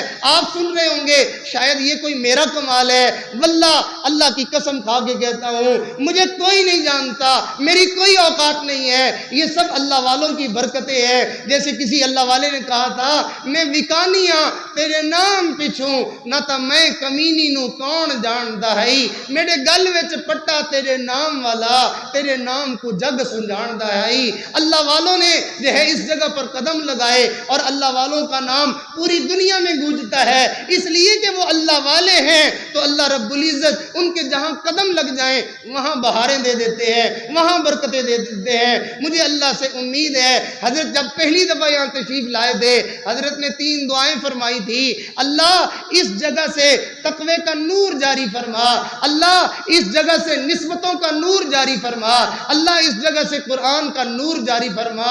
مجھے امید ہے کہ اس اللہ والے کی زبان سے نکلے ہوئے یہ کلمات یقیناً اللہ کے ہاں قبول ہوں گے۔ آپ دیکھ رہے ہیں یہ انہی دعاؤں کی برکت ہے، یہ ویرانہ ہے، یہ جنگل ہے، راستہ بھی ٹھیک نہیں ہے، اندھیرا بھی ہے، مشکل ہوتی ہے لوگوں کو آنے میں، لیکن الحمدللہ اللہ کے نام کی برکت دیکھیں۔ کوئی کراچی سے چلتا ہے، کوئی لاہور سے چلتا ہے، کوئی جو ہے وہ جنگ سے چلتا ہے، ملک کے کونے کونے سے لوگ آتے ہیں اور یہاں آ کر وہ کہتے ہیں ہمیں نور ملتا ہے، ہمیں سکون ملتا ہے، ہمیں اللہ کی محبت ملتی ہے، اللہ کا تعلق ملتا ہے۔ میں اور آپ بھی یہاں جمع ہیں، اللہ تعالیٰ ہماری اس حاضری کو بھی قبول فرما لے اور اللہ تعالیٰ ان نیک بندوں کی برکت سے، ان اولیاء کی برکت سے ہمیں بھی اپنا تعلق نصیب فرما دے۔ سارے دوست جو ہے وہ اپنی زندگی کی گزشتہ گناہوں پر دل میں نادم ہو جائیں، شرمسار ہو جائیں، معافی کے طلبگار ہو جائیں، دل میں نیت کریں کہ آئندہ میں سچی اور سچی زندگی گزاروں گا، میں جو ہے وہ ایمان والی، قرآن والی، نیک اعمال والی زندگی گزاروں گا، میں اس کمینی دنیا سے منہ موڑوں گا، میں اپنے اللہ کے ساتھ اپنا تعلق جوڑوں گا۔ سارے دوست دل میں نیت فرما لے، اور جو باقاعدہ اللہ والوں کی اس محنت میں شامل ہونا چاہے تو انہوں نے ہماری ڈیوٹی لگا دی، اپنا نوکر بنا دیا، اپنا خادم بنا دیا کہ اس عظیم سلسلے میں تم بھی جو ہے وہ لوگوں کو جوڑنا اور اس سلسلے میں داخل کرنے کی جو ہے وہ کوشش کرنا۔ تو میں ان کی طرف سے ایک ادنا سا نمائندہ بن کر ان کے سلسلے میں جو حضرات بھی شامل ہونا چاہیں تو وہ سلسلے میں شامل ہونے کی نیت فرما لیں۔ میں انشاءاللہ ان کے بتائے ہوئے اسباق کو، ان کی بتائی ہوئی ترتیبات کو، تعلیمات کو آپ تک پہنچا دوں گا، آپ عمل کریں گے، اللہ کا آپ کو تعلق نصیب ہو جائے گا۔ سارے دوست توبہ کی بھی نیت فرما لیں، اور جو سلسلے سے پہلے سے وابستہ ہے وہ اپنے اس تعلق کو تازہ فرما لیں، اور جو اب اس نیت سے تشریف لائے ہیں وہ سارے حضرات بھی سلسلے میں بیعت ہونے کی نیت فرما لیں۔ تمام دوست جو ہے وہ خطبہ سنیں اور جو کلمات پڑھائے جائیں سچے دل سے پیچھے پیچھے ان کلمات کو پڑھتے جائیں۔ یقیناً یہاں اٹھنے سے پہلے اللہ ہماری مغفرت بھی فرما دیں گے اور اللہ ہمیں اپنے بندوں میں شامل ہونے کا جو ہے وہ ہمارے لیے سلسلہ بھی جاری فرما دیں گے۔ یہ پرچی بھی آئی ہے دعاؤں کے لیے. ہمارے حافظ حسین احمد صاحب ان کے کوئی دوست ہیں، تعلق والے ہیں، ان کی والدہ صاحب وفات پا گئی، انہوں نے دعاؤں کے لیے کہا. اور بھی بہت سارے لوگوں نے دعاؤں کے لیے کہا. کسی کے والدین فوت ہو گئے، کسی کے کوئی رشتہ داروں کے ہاں کوئی پریشانی ہو گئی، کوئی بیمار ہے، کوئی مقروض ہے. تو بھائی سارے ہم اللہ کے در پہ مانگتے، انشاءاللہ ہم اللہ سے خوب دل لگا کے گڑ گڑا کے مانگیں گے، یقیناً اللہ ہماری بگڑیاں بنا دیں گے. سارے دوست جو ہے وہ نیت فرما لیں، خطبہ سنیں. الحمدللہ وکفا وسلام علی عبادہ الذین اصطفیٰ، اما بعد. یہ کلمات پڑھیے سچے دل سے، یقین کے ساتھ اور اونچی آواز کے ساتھ، اور اس سوچ کے ساتھ کہ ان کلمات کے پڑھنے سے انشاءاللہ آج میری بخشش ہو جائے گی. اور یہ بھی دل میں نیت کرے کہ ان کلمات کو میں اگر اللہ والوں کے سلسلے میں شامل ہونے کی نیت سے پڑھوں گا، اللہ مجھے اپنے دوستوں کی جماعت میں شامل ہونے کی سعادت بھی عطا فرما دیں گے. خطبہ سن لیجیے. الحمدللہ وکفا وسلام علی عبادہ الذین اصطفیٰ، اما بعد. یہ کلمات پڑھیے. اعوذ باللہ من الشیطان الرجیم، بسم اللہ الرحمن الرحیم. لا الہ الا اللہ محمد الرسول اللہ. آمنت باللہ وملائکتہ وکتبہ ورسلہ والیوم الآخر والقدر خیرہ وشرہ من اللہ تعالی والبعث بعد الموت. آمنت باللہ کما ہوا باسمائہ وصفاتہ وقبلت جمیع احکامہ. اقرار باللسان وتصدیق بالقلب. اشہد ان لا الہ الا اللہ واشہد ان محمدا عبدہ ورسولہ. استغفر اللہ ربی من کل ذنب واتوب الیہ. استغفر اللہ ربی من کل ذنب واتوب الیہ. استغفر اللہ ربی من کل ذنب واتوب الیہ برحمتک یا ارحم الراحمین. ان کلمات کو جس نے توبہ کی نیت سے پڑھا ہے وہ توبہ طائب ہو چکا ہے. اللہ ہماری توبہ کو قبول فرمائے. اور جس نے اس بندہ بننے والی، اللہ سے تعلق جوڑنے والی محنت میں شامل ہونے کے لیے سے پڑھا ہے، وہ سلسلہ عالیہ، نقش بندیہ، مجددیہ میں شامل ہو چکا ہے. تمام سلسلوں کے اولیاء اللہ تک پہنچنے کا بندے کو راستہ بتاتے ہیں.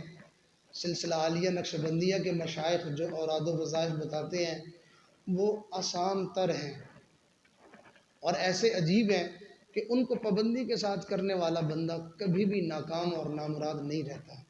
یقیناً اللہ تعالیٰ اس کو یہ ساری صفات جو ایک بندے میں، کامل بندے میں ہونی چاہیے، ان اوراد و وظائف کی برکت سے اللہ تعالیٰ اس میں وہ پیدا فرما دیتے ہیں، جس کے نتیجے میں اس بندے کو اللہ کا وصل اور اس کی محبت اور تعلق نصیب ہو جاتا ہے. وہ اعمال امانت ہے میرے پاس، میں آپ کے سامنے بتا دیتا ہوں. آپ اس کو سن کے پابندی سے عمل کرنا شروع کریں گے، اس امانت کی برکتیں اور انعامات آپ کو ملنا شروع ہو جائیں گے انشاءاللہ. پہلا عمل ہے استغفار. 100 دفعہ صبح، 100 دفعہ شام. استغفر اللہ ربی من کل ذنب واتوب الیہ. ایک تسبیح صبح پڑھیں، ایک تسبیح شام کو پڑھیں، اور یہ نیت کریں کہ اللہ ایک تیرا مجرم تیرے در پہ معافی مانگنے کے لیے آیا بیٹھا ہے. حضرت شیخ العربی والعجم حضرت مولانا سید حسین احمد مدنی رحمۃ اللہ علیہ، ان کے فضائل اور مناقب بیان کرنے لگوں تو شاید کئی گھنٹے لگ جائیں. بس اتنی سی بات سن کے آپ کو اندازہ ہو جائے گا کہ یہ ہستی کیا تھی. ایک مرتبہ عرب میں شور مچا کہ ہندوستان سے ایک نوجوان آیا ہے جس کو رسول پاک صلی اللہ علیہ وسلم نے سلام کا جواب ارشاد فرمایا ہے. جب تحقیق کی گئی کہ وہ کون ہے، پتہ چلا کہ وہ حضرت مولانا سید حسین احمد مدنی رحمۃ اللہ علیہ تھے، کہ انہوں نے نبی علیہ السلام کے روضہ پاک پہ جا کے سلام پیش کیا تھا. تو اللہ کے محبوب کے روضے سے ان کے لیے سلام کا جواب آیا، جس کو سارے لوگوں نے سنا تھا جو وہاں موجود تھے. اب آپ اندازہ لگائیں اس بزرگ کی بزرگی کا کیا کہنا ہوگا کہ اللہ کے محبوب جس سے اتنا پیار فرما رہے ہیں کہ ان کے سلام کا جواب جو ہے وہ لوگ بھی سن رہے ہیں۔ تو ان کے بارے میں آتا ہے کہ جب وہ استغفار کیا کرتے تھے، جو ان کے شیخ نے ان کو تسبیح بتائی تھی استغفار کی صبح اور شام کی، تو وہ تسبیح لے کے بیٹھتے تھے اور بس آنسوؤں کی جھڑیاں لگ جاتی تھی، اور پھر کئی مرتبہ روتے روتے ایسی آواز ان کی ہونے لگ جاتی تھی، ایسے لگتا تھا جیسے کسی نالائق بچے کو اس کا استاد مار رہا ہو، پیٹ رہا ہو، تو اس کی آوازیں آتی ہیں رونے کی۔ حضرت یوں اللہ کے سامنے رویا کرتے تھے، تڑپتے تھے زمین سے اچھل اچھل کے، تو استغفار پڑھ رہے ہوتے تھے۔ اور اس طرح یہ تسبیح پڑھنے کا یہ انداز تھا۔ ایک ہمارا انداز ہوتا ہے، ہاتھ میں تسبیح ہے اور ٹی وی پہ نظریں ہیں، ہاتھ میں تسبیح ہے اور غیبت ہو رہی ہے نا۔ تو ایسی توبہ سے اللہ کی پناہ۔ سچے اللہ کے بندے بن کے، اللہ میں تیرا گناہگار مجرم تجھ سے معافی مانگنے آیا بیٹھا ہوں، 100 مرتبہ استغفار کرے، پھر دیکھے آپ کے دل کے اوپر کیا کیفیت آتی ہے۔ ایک تسبیح صبح، ایک تسبیح شام، دوسری تسبیح درود پاک کی، ایک تسبیح صبح، ایک تسبیح شام، اللہم صلی علی سیدنا محمد وعلی آل سیدنا محمد مبارک وسلم۔ کوشش تو کرے کہ قبلے کی طرف منہ کر لے، دو زانو ہو کے بیٹھ جائے، خوشبو لگا لے، اور جو ہے وہ اتحیات کی شکل میں بیٹھ جائے، اور انتہائی جو ہے وہ یکسوئی کے ساتھ یہ تصور کرے کہ جیسے مجھے اللہ نے موقع دے دیا اور میں رسول پاک صلی اللہ علیہ وسلم کے روضے کے سامنے بیٹھا ہوا دروشی پڑھ رہا ہوں۔ یہ کیفیت بنانے کی کوشش کرے، اور اگر یہ نہیں ہے تو پھر جیسی کیسی جتنی جس کو ہمت ہو ویسی سوچ کر کے بہرحال اپنے آپ کو یکسو بنانے کی، باادب ہو کے درود شریف پڑھنے کی کوشش ہم میں سے ہر ایک کو کرنی چاہیے۔ اللہ تعالی ہم سب کے لیے آسان فرمائے۔ اور اگلا عمل ہے قرآن پاک کی تلاوت روزانہ کریں۔ اللہ کے قرآن یہ اللہ سے ملانے والی کتاب ہے۔ بندہ جو اللہ سے بچھڑا ہوا ہے، اللہ تعالیٰ اس رسی کے ذریعے سے اس بندے کو اپنی طرف کھینچتے ہیں۔ تو یہ قرآن مجید کے ساتھ ہم تعلق جوڑیں۔ کیا تعلق جوڑنے کا طریقہ ہے کہ بھائی ابتدا درجے میں ہم کم از کم اتنا تو کریں کہ روزانہ اس کی تلاوت شروع کر دیں۔ ہم نے تو اتنا بھی نہیں کیا۔ کتنے ہیں ہم میں سے داڑھیاں سفید ہو گئی ہیں، ہر کوئی اپنے اپنے ذرا گریبان میں جھانکے کہ داڑھیاں سفید ہو گئی ہیں، اللہ کا میسج ایک دفعہ بھی نہیں پڑھا، اللہ کے قرآن کو ترجمے کے ساتھ ایک دفعہ بھی نہیں پڑھا، زندگی گزر گئی ہے۔ تو بھائی اتنا وقت تو نکال لیں کہ قرآن ترجمے سے پڑھ لیں۔ اور ہم تو قرآن سے اتنا دور ہیں کہ ہم نے ترجمہ کیا، ہم سے تو سیدھے لفظ نہیں نکلتے اور زندگی کھپ گئی ہے۔ تو سارے دوست دل میں نیت کریں کہ انشاءاللہ میں اللہ کا قرآن سیکھوں گا، پڑھوں گا، سمجھوں گا، عمل کروں گا انشاءاللہ۔ اور اگلا عمل ہے صبح اور شام 15-20 منٹ کے لیے اپنے اللہ کو یاد کرنے کے لیے بیٹھ جائیں۔ ہم اللہ کو 24 گھنٹے میں 15-20 منٹ بھی اگر یاد کر لیں گے تو اللہ اس کے بدلے میں 24 گھنٹے میں یاد رکھیں گے۔ ہم اس چند سال کی زندگی میں اللہ کو یاد کر کے زندگی گزاریں گے، ہم مرنے کے بعد ہزاروں سال قبروں میں پڑے رہیں گے، اللہ ہمیں نہیں بلائیں گے۔ فَاذْكُرُونِي أَذْكُرْكُمْ، تم مجھے یاد کرو میں تمہیں یاد کروں گا۔ تو زندگی میں اللہ کو ہم یاد کرنے کی کوشش کریں، معمول بنائیں۔ 15-20 منٹ کوئی بڑی بات نہیں ہے۔ بندہ وہ بڑے جو ہے وہ دکان پہ سودا لینے چلا جائے تو گاہکوں کا رش لگا ہوتا ہے، 15 منٹ تو وہاں گزر جاتے ہیں۔ تو اس لیے سارے دوست معمول بنائیں کہ میں روزانہ اللہ کا ذکر کروں گا۔ اب اس ذکر کا طریقہ کیا ہے؟ ذکر کا طریقہ ہے کہ آنکھیں بند ہوں، سر جھکا ہوا ہو، دل کی طرف دھیان ہو، اور یہ سوچے کہ میرے اس دل سے اللہ اللہ اللہ اللہ اللہ یہ آواز آ رہی ہے۔ اور اس ذکر کو جاری کرنے کے لیے اللہ والے دل پہ انگلی رکھ کے 3 مرتبہ کہتے ہیں اللہ اللہ اللہ، تو اس کی وجہ سے تالا کھلتا ہے اور پھر بندہ ذکر کرنا شروع کرتا ہے۔ تو نتیجہ یہ ہے کہ کچھ عرصے کے بعد وہ اللہ اللہ باقاعدہ اس کو محسوس ہونا شروع ہو جاتی ہے۔ ابھی 2-3 دن پہلے مجھے ایک صاحب کا فون آیا، کہنے لگے کہ جی میں کئی مرتبہ مجھے لگتا ہے کہ شاید میں زبان سے اللہ اللہ کہہ رہا ہوں، پھر میں اپنی زبان کو جو ہے وہ بند کر لیتا ہوں، دانتوں کے نیچے رکھ لیتا ہوں، لیکن پھر بھی مجھے وہ آواز آ رہی ہوتی ہے۔ یہ تو زندگی کی بات ہے، وقت کی قلت ہے، اس وجہ سے میں زیادہ تفصیل میں نہیں جاتا، ورنہ مرنے کے بعد بھی دل سے اللہ اللہ کی آواز آتی رہتی ہے۔ بہت سارے ایسے واقعات ہیں۔ تو اللہ کرے ہم بھی زندگی میں اللہ اللہ کہتے رہیں، مرے تو اللہ اللہ کہتے رہیں، اور جب قیامت کے دن اٹھیں تو اللہ اللہ کہتے ہوئے اٹھیں۔ تو اللہ تعالی ہمارے لیے ذکر کو آسان فرمائے، چلتے پھرتے اٹھتے بیٹھتے سوچوں میں خیالوں میں اللہ کو یاد کریں، اور یہاں جو مجالس ہوتی ہیں، پروگرامات ہوتے ہیں، تو بھائی اس میں یہ بیان جو ہوا آپ کو عمل کے لیے تیار کیا گیا، یہی ہوا نا؟ بیان میں کیا ہوا؟ عمل کے لیے تیار کیا گیا. تو یہ عمل کریں گے کب؟ عصر سے پہلے مغرب تک وہی عمل ہوتا ہے، ذکر ہو رہا ہوتا ہے. تو ہمیں چاہیے کہ ہم عصر کی نماز کے وقت آ جائیں کہ ہم اللہ کے ذکر میں شامل ہو جائیں، تاکہ وہ برکتیں مل جائیں، وہ رحمتیں مل جائیں، اور ہمارے گناہوں کی وہ گندگیاں اتر جائیں، ہماری دعائیں قبول ہو جائیں. الحمدللہ آج بھی جو ہے وہ سورہ یاسین شریف کو 40 مرتبہ پڑھا گیا، اور ہمارے بزرگوں کا معمول ہے کہ زندگی کی جب بھی کوئی مشکل، کوئی مصیبت، پریشانی آتی تھی تو بزرگان دین یاسین شریف کو 40 دفعہ پڑھ کے دعائیں مانگتے تھے، اللہ تعالیٰ ان پریشانیوں کو دور فرما دیتے تھے. تو آج بھی خوش نصیب تھے جو اس عمل میں شریک تھے. تو سارے دوستوں کے بارے میں اس فقیر کی یہی چاہت ہے کہ سارے دوست جو ہے وہ اس عمل میں شریک ہو جائیں. اللہ ہم سب کے لیے آسان فرما دے. تھوڑی دیر کے لیے اب ہم اللہ کا ذکر کر کے پھر دعا مانگتے ہیں. آنکھوں کو بند کریں، سر جھکائیں، دنیا اور جو کچھ دنیا میں ہے اس کو کچھ دیر کے لیے بھول جائیں، اور یہ نیت فرمائیں کہ اللہ کی طرف سے رحمتیں آ رہی ہیں، میرے دل میں سما رہی ہیں، ظلمتیں سیاہیاں سب دور ہو رہی ہیں، دل کی دھڑکنوں سے آواز آ رہی ہے، اللہ اللہ اللہ اللہ اللہ.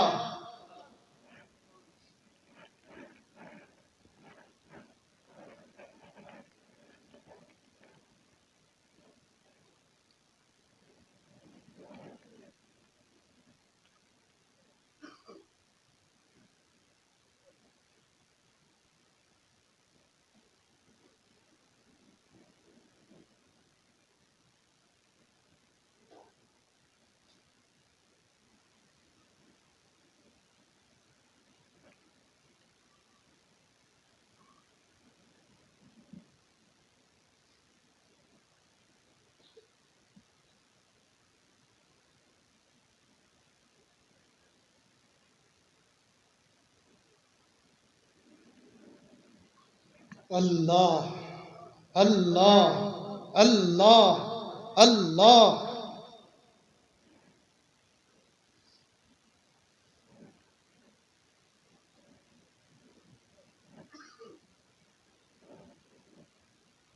میں تیرے سامنے جھک رہا ہوں خدا، میرا کوئی نہیں اللہ تیرے سوا، میرا کوئی نہیں اللہ تیرے سوا، میرا کوئی نہیں اللہ تیرے سوا. میں گنہگار ہوں، میں سیاہ کار ہوں، میں خطا کار ہوں، میں سزاوار ہوں. میں گنہگار ہوں، میں سیاہ کار ہوں، میں خطا کار ہوں، میں سزاوار ہوں. میرے سجدوں میں تیری ہی حمد و ثنا، میرا کوئی نہیں اللہ تیرے سوا، میرا کوئی نہیں اللہ تیرے سوا. میں تیرے سامنے جھک رہا ہوں خدا، میرا کوئی نہیں اللہ تیرے سوا. میری توبہ ہے توبہ اے میرے الہ، میری توبہ ہے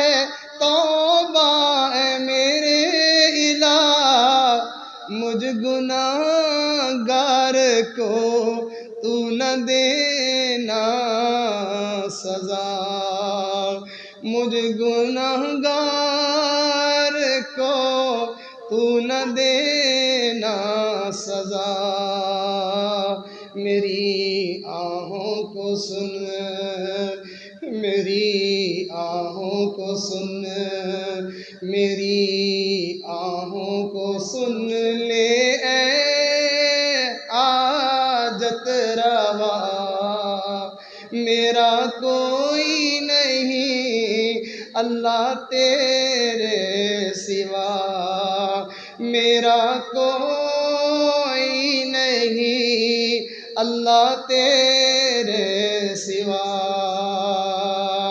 میں تو غفار ہوں، میں تو غفار ہوں، میں تو غفار ہوں، تو نے خود ہی کہا، میں تو غفار ہوں، تو نے خود ہی کہا، نہیں کوئی نہیں اس گناہگار کا، نہیں کوئی نہیں اس گناہگار کا، بخش دوں گا تجھے، بخش دوں گا تجھے، یہ ہے وعدہ تیرا،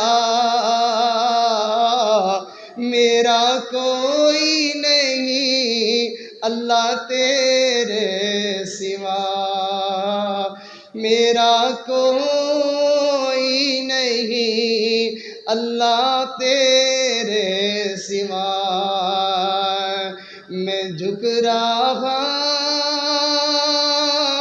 ہوں اے خدا، میں تیرے سامنے، میں تیرے سامنے جھک رہا ہوں خدا،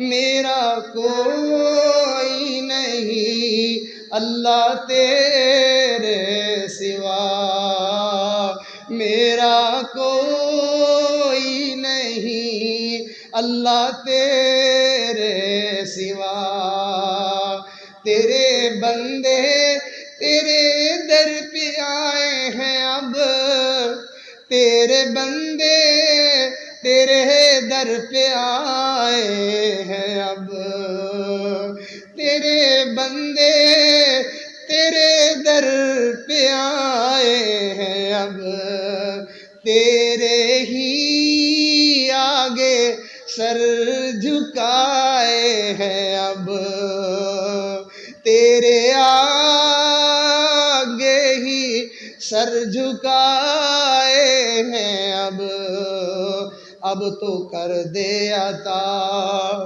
اب تو کر دے عطا، اب تو کر دے عطا، اپنی الفت رضا، میرا کوئی نہیں اللہ تیرے سوا، میرا کوئی نہیں اللہ تیرے سوا، میں تو غفار ہوں، میں تو غفار ہوں، تو نے خود ہی کہا، میرا کوئی نہیں اللہ تیرے سوا، میں تیرے سامنے جھک رہا ہوں خدا، اللہ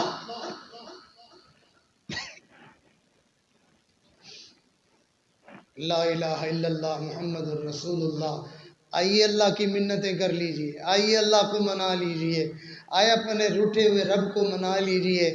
آج اس کے منانے کی مول اور اس کی قیمت صرف ندامت کا ایک آنسو ہے کیا ہمارے پاس اپنے رب کو منانے کے لیے آنسو کا ایک قطرہ بھی نہیں بچا کہ ہم اپنے رب کو منا لیں؟ اللہ کے نبی نے ارشاد فرمایا تم کوشش کرو تمہیں رونا آ جائے، اور اگر رونا نہ بھی آئے تو رونے جیسی شکل بنا لینا، اللہ کو اس پہ بھی ترس آ جاتا ہے۔ سبحان ربی العلی العال الوقاب، اللہم صلی علی سیدنا محمد وعلی آل سیدنا محمد مبارک وسلم۔ ربنا ظلمنا انفسنا وإن لم تغفر لنا وترحمنا لنكونن من الخاسرین۔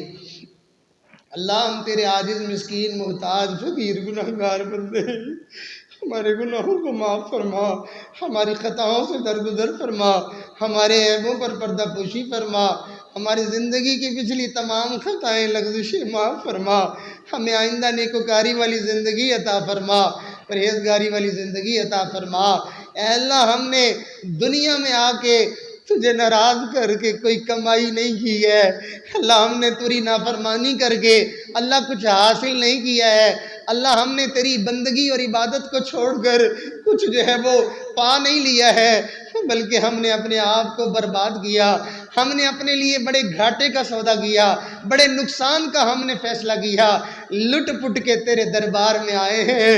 اے اللہ دنیا میں لوگ جب لٹتے ہیں، چور ڈاکو لوٹ لیں، اللہ دنیا والے اچھے لوگ ان پر رحم کرتے ہیں، ان کے اوپر ترس کرتے ہیں، کوئی کپڑے لا دیتا ہے، کوئی بستر لا دیتا ہے، کوئی کھانے کا سامان لا دیتا ہے۔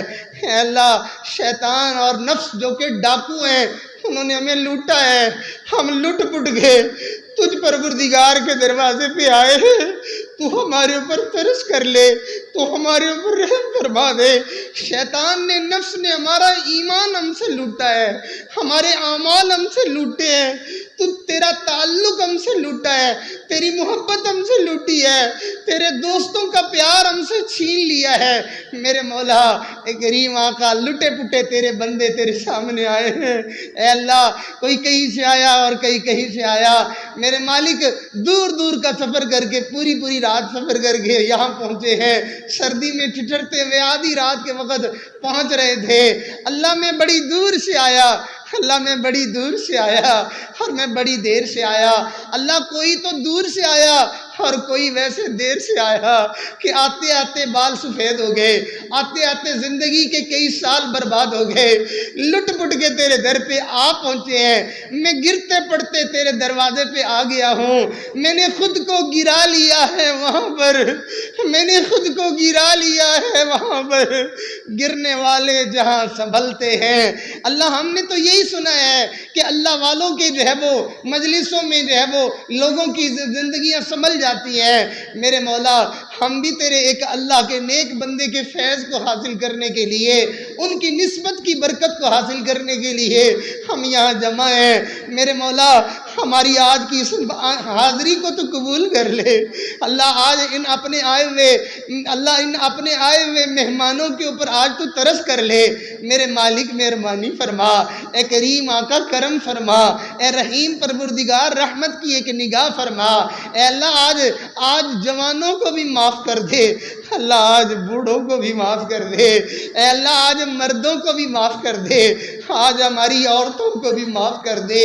میرے مالک کل قیامت کا دن ہوگا، لوگ جو ہے وہ بے لباس ہوں گے اور جو ہے وہ بکھرے ہوئے بال ہوں گے اور جو ہے وہ پریشانی کے عالم میں ہوں گے اور جو ہے وہ ٹھوکریں کھاتے پھر رہے ہوں گے، چیخو پکار کرتے پھر رہے ہوں گے۔ سڑ میرے سی کھڑا کوئی نہ ڈیسی بھیرا اوندی ولدی، اس دن کھڑا ہو کے آوازیں دے گا مگر کوئی نہیں سنے گا اور کوئی اس کو جواب نہیں دے گا۔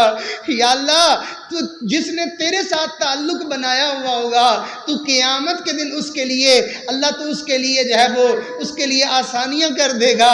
آج ہم تجھے منانے آئے ہیں، دنیا میں اللہ بن دیکھا سودا ہے، اللہ تجھے کسی نے نہیں دیکھا، اللہ ہم میں سے تجھے تیرے نبی کو کسی نے نہیں دیکھا، ہم میں سے کسی نے قرآن اترتے نہیں دیکھا، ہم میں سے کسی نے جبرائیل کو نہیں دیکھا، ہم میں سے کسی نے ملائکہ کو نہیں دیکھا، ہم میں سے کسی نے ابو بکر بکر کو نہیں دیکھا، عمر کو نہیں دیکھا۔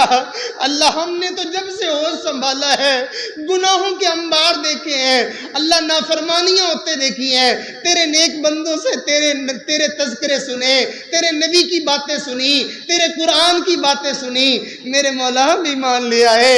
اللہ ہمارا ایمان بڑا کمزور ہے، ہمارے ایمان کی حفاظت فرما، ہمارے ایمان کی حفاظت فرما۔ اللہ چھوٹے بچے بھی تو اپنی قیمتی چیز ماں باپ کے پاس رکھ کے کہتے ہیں امی جی سنبھال لیں، جب ضرورت ہوگی اس وقت مجھے دے دینا۔ اے اللہ ہم بھی چھوٹے ہیں، آپ بڑے ہیں، اللہ ایمان کے ڈاکو بڑے ہیں، ہم سے ایمان کی حفاظت نہیں ہوتی۔ اللہ یہ ایمان ہم آپ کے پاس اپنی امانت رکھتے ہیں، اے اللہ ہم موت کے وقت سے واپس کر دینا۔ یا اللہ اس موت کے وقت ایمان کی سلامتی دے دینا، ایمان کی سلامتی کے ساتھ ہمیں دنیا سے جانا نصیب کر دینا۔ اللہ موت کے وقت ہمیں ایمان کی بڑی ضرورت ہوگی، اللہ قبر میں ایمان کی بڑی ضرورت ہوگی، اللہ حشر میں ایمان کی بڑی ضرورت ہوگی، اللہ اعمال تلنے کے وقت اللہ ایمان کی بڑی ضرورت ہوگی، جب تیرے محبوب کا سامنا ہوگا اس وقت ایمان کی بڑی ضرورت ہوگی، جب پل صراط سے گزرنا ہوگا ایمان کی بڑی ضرورت ہوگی، اللہ جب جنت کے دروازے پہ پہنچیں گے ایمان کی بڑی ضرورت ہوگی۔ یا اللہ ہمارے ایمان کی حفاظت فرما، ایمان کو اللہ حفاظت دینے والے اعمال کی توفیق عطا فرما۔ یا اللہ مہربانی فرما، اللہ یہ یہاں زمین لینے نہیں آئے، اللہ جائیدادیں لینے نہیں آئے، عہدے لینے نہیں آئے، منصب لینے نہیں آئے، دنیا کی عزتیں لینے نہیں آئے، اپنے ایمان کی حفاظت کے لیے آئے، نیکی کی توفیق ملنے کے لیے آئے ہیں، تجھ سے تعلق جوڑنے کے لیے آئے ہیں۔ میرے مولا ہم جائیں تو کہاں جائیں، کہیں تو کس سے کہیں، نہ جہاں میں کہیں اما ملی، جو اما ملی تو کہاں ملی، میرے جرم خانہ خراب کو تیرے عفو بندہ نواز میں ہم تیرے در پہ آئے ہیں، ہمیں سنبھال لے، ہمیں بچا لے، اللہ ہمیں بچا لے، مہربانی کر دے۔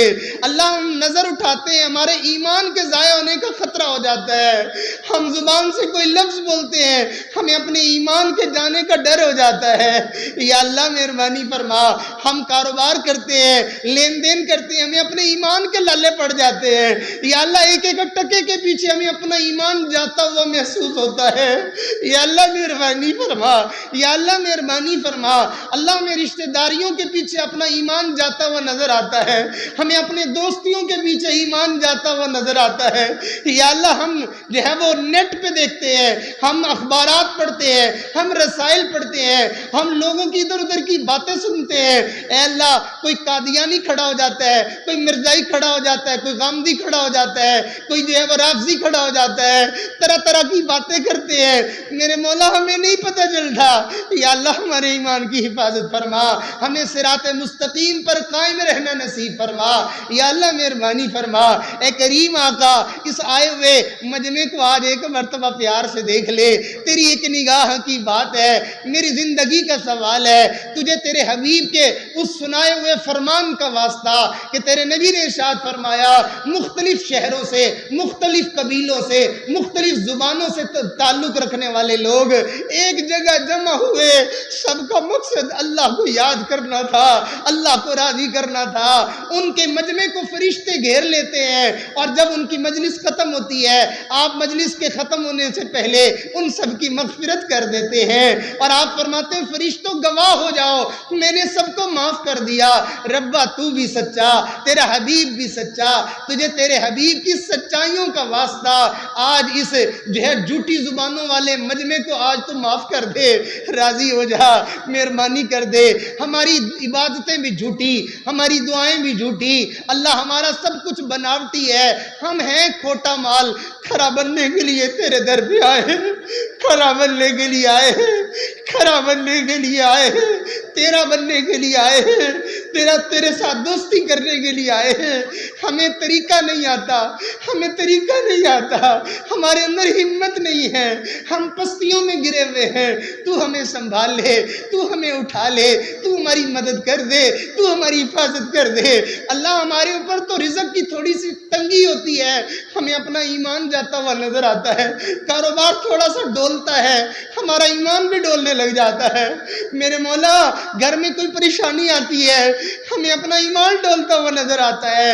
اللہ ہمارے اندر صبر پیدا فرما, ہمارے اندر اللہ ہمارے اندر شکر کی کیفیت پیدا فرما.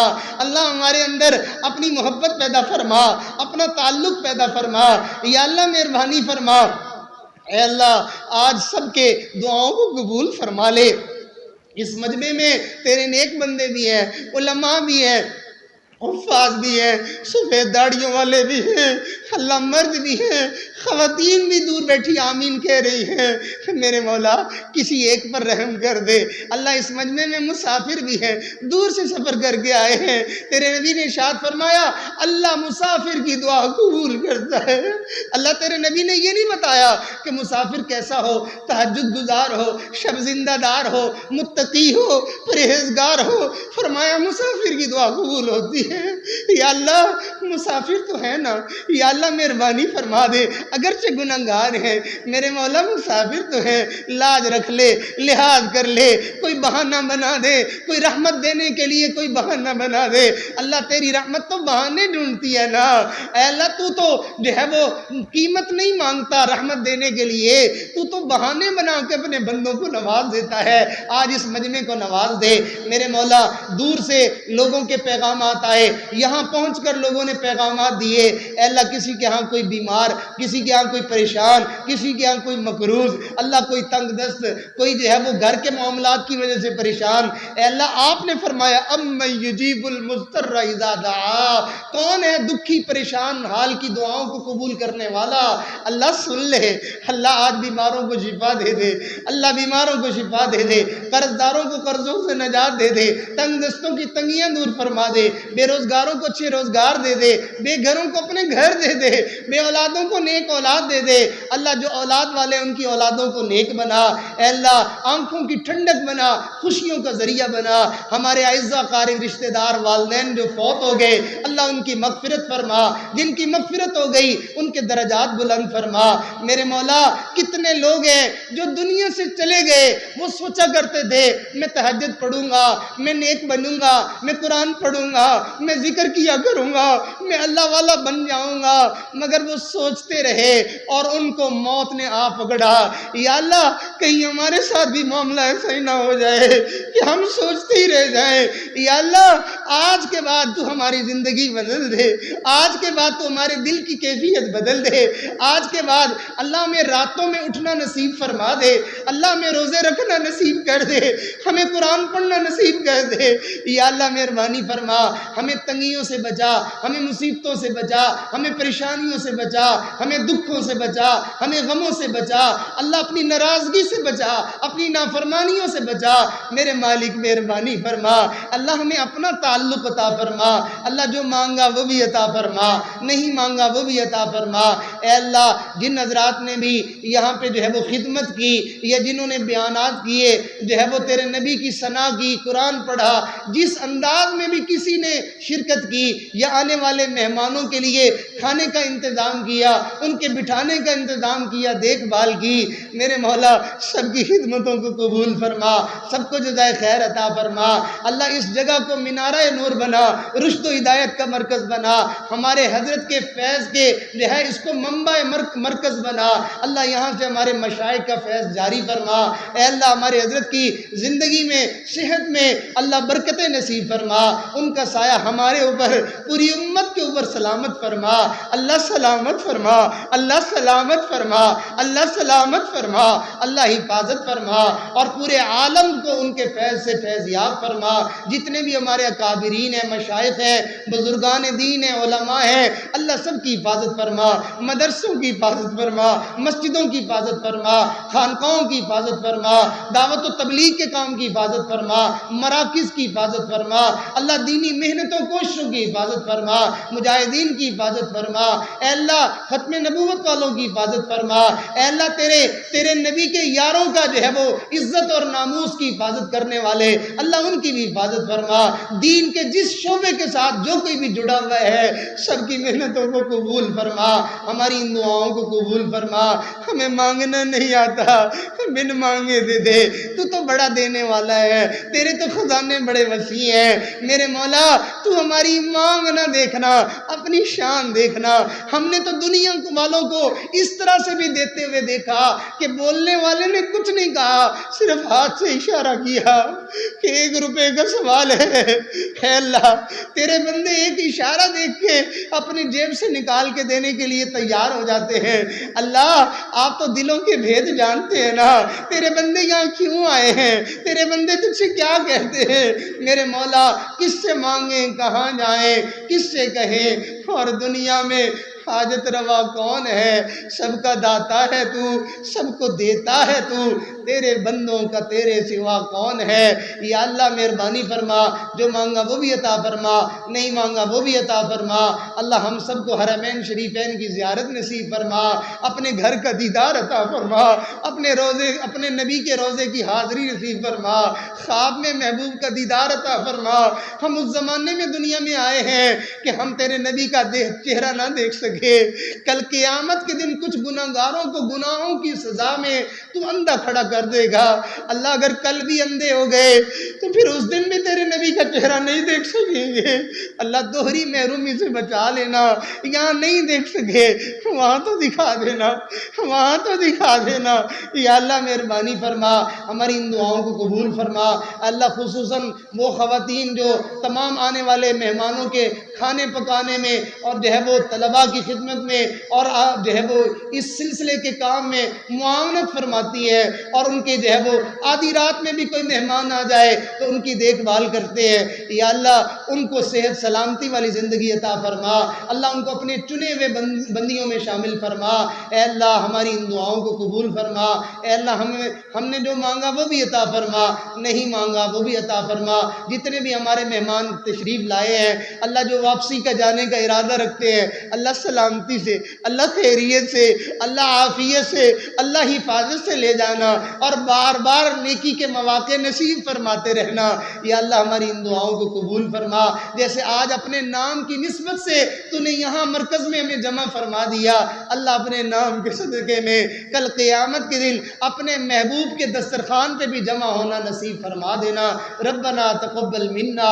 انک انت السمیع العلیم وتب علینا انک انت التواب الرحیم، وصلی اللہ تعالی علی حبیب خیر خلقہ محمد وعلی آلہ واصحابہ اجمعین، آمین برحمتک یا ارحم الراحمین۔